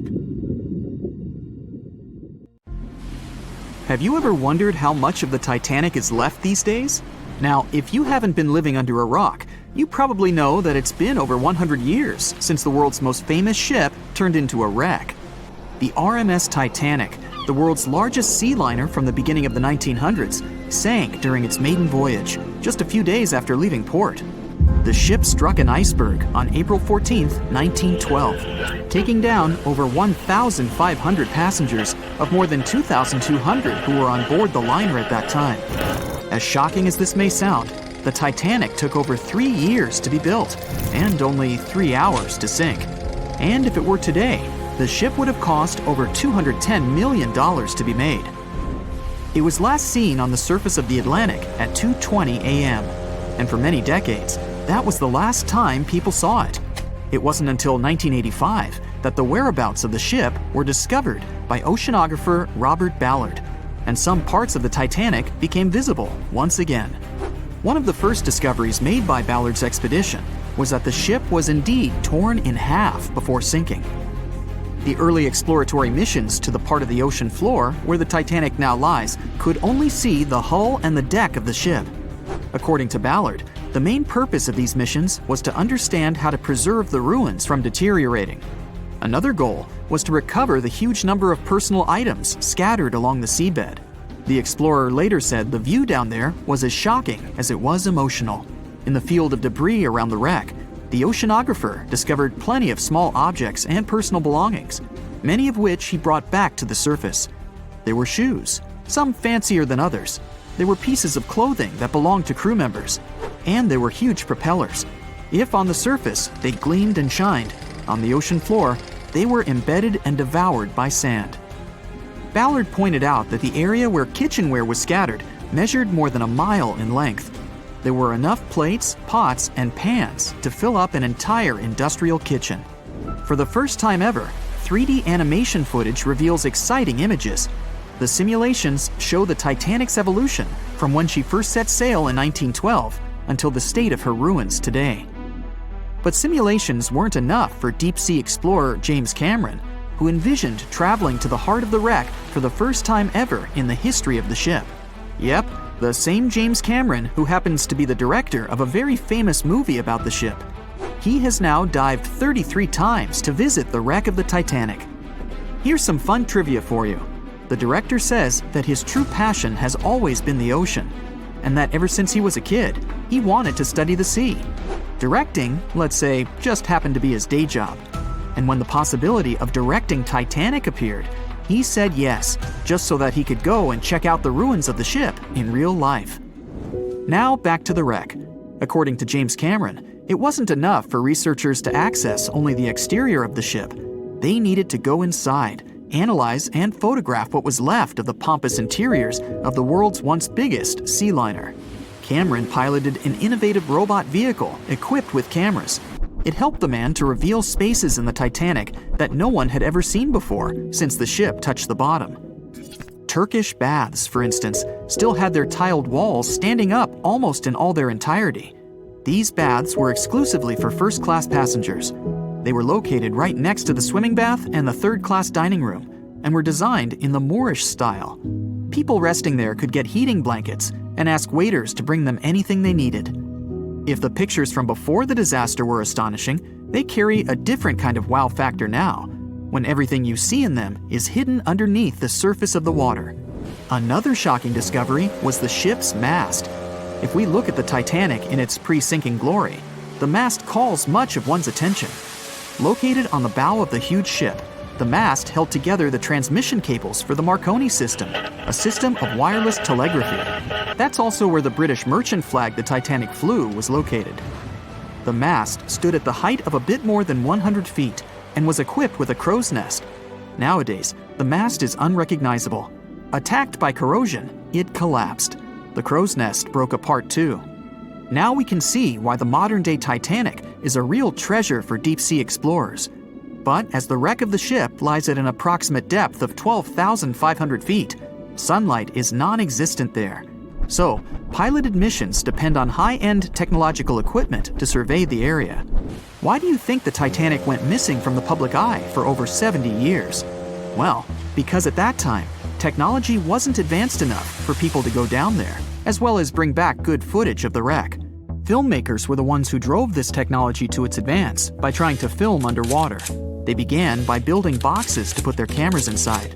And now, deep-sea photography is highly advanced and allows us to marvel at the awesomeness of underwater life. Of course, taking pictures under the sea is no easy feat. For one thing, to withstand that crazy underwater pressure, submarines need to be really strong and have thick walls, no thinner than 11 inches. Plus, explorers need to understand how to film and photograph when there's almost no light around. There was another thing that made documenting the Titanic even more difficult. When the wreck of the ship was rediscovered by scientists, it was covered with red-colored rusty bacteria that made it even harder to take good pictures. As it happens, the color red does not reflect well underwater, which is unfortunate for photographers. For this reason, human-operated vehicles that go down to tour the ruins are equipped with powerful lighting devices. When you see some parts of the ship from afar, they look as if reddish-brown wax has been dripping all over the Titanic's ruins. But in reality, these icicle-shaped structures are colonies of microorganisms. When the ship sank, it brought down with it an enormous amount of bacteria that hadn't existed at the bottom of the ocean before. But now, these bacteria, together with the extreme conditions at the bottom of the ocean, have turned into a disastrous combination for the ruins of the ship. These red colonies of microorganisms actually feed off of iron and steel, which is basically all that is left of the Titanic. One kind of those microorganisms are bacteria called Halomonas titanicae. They can eat up to 220 pounds of iron per day. This makes the Titanic a colossal food source for them. There have been lots of speculations regarding the life expectancy of the ship's wreck after researchers discovered this bizarre rust. But according to Cameron and his research team, the Titanic isn't going to disintegrate anytime soon. In one of the latest expeditions down to the wreck, a piloted vehicle was funded to identify specifically one stateroom. It belonged to a very important passenger, Sir Benjamin Guggenheim. Yes, just like the museum. Guggenheim was the son of a mining magnate and a member of the elite group that boarded the transatlantic journey of the Titanic. Born in Philadelphia, Guggenheim was traveling back home to the US. But, as we all know, he never made it to his final destination. For the price that ranged from 400 to 800 pounds back in 1912, the equivalent of 84,000 pounds nowadays, one could book accommodation that was called a stateroom. Staterooms on the Titanic were the most luxurious kind of first-class rooms. They were located on the B or C decks and were decorated in more than 11 different styles, ranging from Jacobean, Georgian, Italian Renaissance, and the list goes on. These rooms were filled with carved paneling and marquetry made from exotic and rare kinds of wood, such as mahogany, oak, and so on. Guggenheim occupied one of these luxurious rooms, and 100 years later, one of his descendants funded an entire mission just to locate the precise stateroom the man stayed in.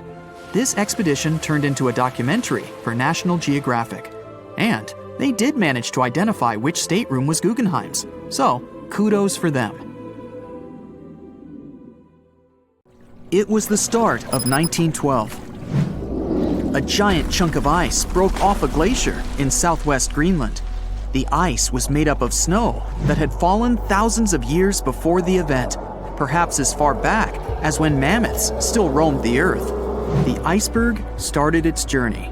It was a huge thing, more than 1,700 feet long and weighing over 75 million tons. It was also a very peaceful chunk of ice. It steered clear of ships and busy transport routes. And then, it somehow floated much further south than other bergs did. Our iceberg was lucky. Others melt long before they get to these low latitudes. Out of up to 30,000 icebergs that drift away from Greenland's glaciers, only 1% ever make it all the way to the Atlantic. Even after melting into the water for months, this massive block of ice was still almost twice as heavy as the Golden Gate Bridge. The iceberg's top part was towering 10 stories over the ocean's surface. Several days before our iceberg made it to the Atlantic Ocean, a magnificent ship left port. It was a luxury liner carrying more than 3,000 passengers and crew members. At that time, it was the largest ship ever built. It was the Titanic. The collisions happened on April 14th, when the ship was in the North Atlantic, 370 miles away from Newfoundland. Unable to divert its course, the ship ruptured at least 5 of its hull compartments.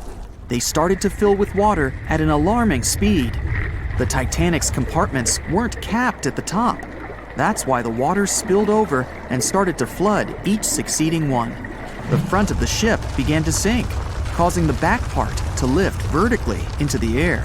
And then, with a deafening roar, the liner broke in half. The rest is history. But what happened to the iceberg after that?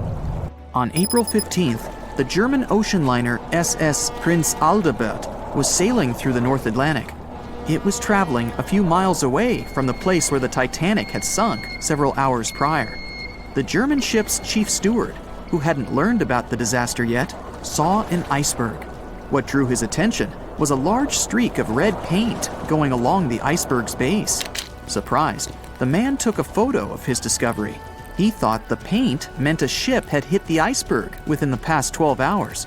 The next person who saw the iceberg, and took another photo of it, was the captain of a vessel laying deep-sea telecommunication cables. The ship was sent to help in the area where the Titanic had sunk. The captain later claimed the iceberg he'd seen had been the only one in that area, plus the red paint. It wasn't difficult to connect the dots. In 2015, one of these photos sold at auction for over $32,000. And still, experts are unsure whether the image really shows the infamous block of ice. It might be a simple iceberg that had been floating nearby at that time. The great unsinkable ship was gone, sunken to the bottom of the North Atlantic. where it remains to this day. But the iceberg continued on its way, perplexing a few witnesses and slowly melting into the surrounding water. It would vanish completely before the end of the year. When the Titanic began its fateful voyage, it weighed about 52,000 tons. Now, how did they even get it into the water in the first place? Step 1. Find tons of soap and natural fat. Step 2. Dump it all over the ramp in front of the Titanic like a monster slip and slide. They even put grease all over the outside of the ship to make sure it didn't get scratched, dented, or even rip open. Just like that, the Titanic plopped softly into the water, and the workers and owners breathed a sigh of relief. At least that part went well. When they built the Aswan Dam in Egypt, they needed to clear out a huge area for the new artificial lake. Almost 100,000 people had to move out of their homes. That was the easy part. Engineers now had to try to move 2 huge ancient Egyptian temples, or they'd be lost underwater forever. The answer? Thousands of engineers and builders. The temples were built into a mountain, so first they had to detach it using bulldozers and jackhammers. Then they had to take it all apart like a humongous Lego project. Statues, roofs, walls, sculptures, pretty sweet Lego set. Then they cut the temples into bite-sized bits, over 1,000 of them. Each one weighed the same as 3 elephants. So where did they put it all back together? On the same mountain, just 200 feet higher. It took 5 years and about $300 million in today's money. I think even the pharaohs would have been impressed. Now, say you're thirsty, so you grab a glass of water. But where does that water come from? In Saudi Arabia, it comes from salt water. You just need to get the salt out, no biggie. That calls for an evaporator. Saudi Arabia's machine brings fresh water to 300,000 people. Not bad for so much desert. The evaporator weighs 5,000 tons, and it's pretty big, like 10 basketball courts big. They hired a special ship to bring it from Vietnam to Saudi Arabia, but even that was too small. After making the ship a little bigger and making a successful cross-continent journey, the evaporator finally touched down in the Middle East. Then it was easy. Just grab 30 tractor trailers and pull. Pretty impressive, but the largest thing ever moved on Earth is way bigger. Enter the Norwegian Troll gas production platform. It weighs more than the Titanic and is way taller than the Empire State Building. But the engineers weren't scared, even though they had to drag the thing 120 miles from shore. They hooked up 10 powerful boats and pulled it along for a week. That thing cost $1 billion to make, so they had to be careful. The boats were actually pulling it in all directions to keep it steady, then slowly making their way out to sea. Once it got there, its 4 powerful legs were secured with concrete, about as much as you'd use to build 200,000 houses. That part of the sea can be quite rough, so they had to make sure it wouldn't move at all. Natural gas can set on fire, even in the middle of the sea. You gotta move out of town, but you're used to your house, your big kitchen, cozy fireplace. No problem. Take your home with you. About 500 years ago, an Italian architect was constructing the local city's administration building, but the local church bell tower was getting in the way. The solution? Pick up the tower and move it. The architect built a wooden frame around the tower and shifted it using ropes, blocks, and a lot of people power. Since then, a lot of buildings have been moved around, but what happened in China changed everything. In 2004, engineers shifted the Fugang building about 120 feet. It was the heaviest building ever moved, but it only took 11 days. They worked day and night to get it done so fast. 10,000 years ago, a meteorite fell on Greenland. It was the only source of iron for the local people, who started breaking pieces off to make knives, harpoons, arrowheads, and even jewelry. Talk about good luck. Over time, the locals split the meteorite, named Cape York, into a bunch of pieces. Arctic explorer Robert Peary wanted to bring the biggest piece back to the U.S. So, how do you move 30 tons of space rock without trucks or paved roads? Plus, it's 1897 and freezing cold. It took 3 years, but he did it. He ended up building a railway with a special platform to pull it to the nearest shore. It was the first and last railway in Greenland. Perry sold the meteorite for $40,000. Today, that would be about $1 million. In 2012, artist Michael Heiser erected a 340-ton boulder over the entrance to the LA County Museum of Art. It was called Levitating Mass. Installing it was easy. Getting it there, not so much. They had to use a 290-foot trailer and 6 different trucks. They only drove at night 100 miles through 22 cities. The most insane part, it ended up costing $10 million. The Swedish ship Vasa, built about 400 years ago, was almost a celebrity. People were amazed by its size, beautiful decoration, and gold sculptures. First time out to sea, it sank. Why? A gust of wind. Oops. Anyway, about 80 years ago, they decided to pull it out. One plan was to fill it with ping pong balls and freeze it in a block of ice. But instead, they just tied some ropes around it and used 18 lifts to drag it along the seabed to a shallow area. From there, it was pretty easy to lift it out.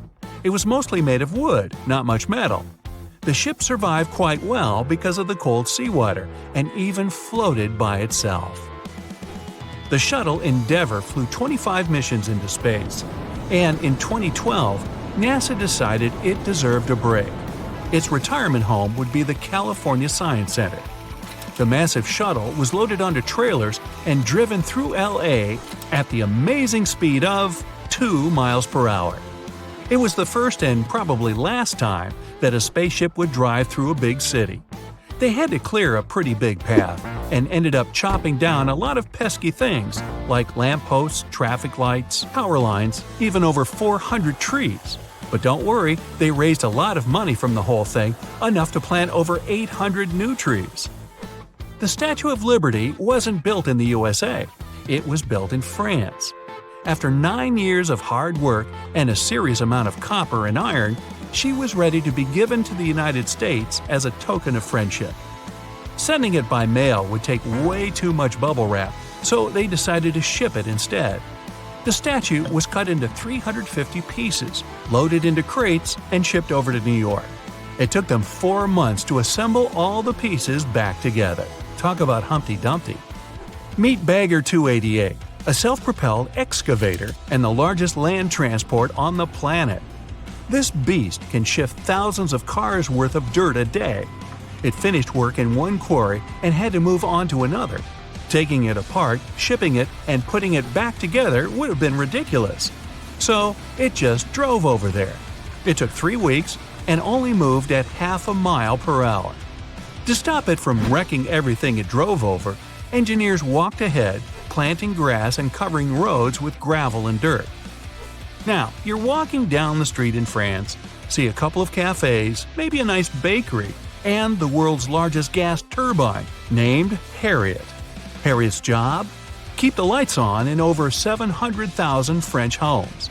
This mammoth turbine weighs as much as 2 jumbo jets and had to travel through France, Germany, Belgium, and the Netherlands. Hey, let's go Dutch! The Great Pyramid of Giza in Egypt is made up of more than 2 million huge blocks of stone. No trailers, no tractors, just some good old-fashioned muscle power. Each block weighs more than 2.5 tons. That's like 30 of me. These guys didn't even have strong metals like iron or steel. They mostly used pieces of wood and stone hammers. That's it for today. So hey, if you pacified your curiosity, then give the video a like and share it with your friends. Or if you want more, just click on these videos and stay on the bright side.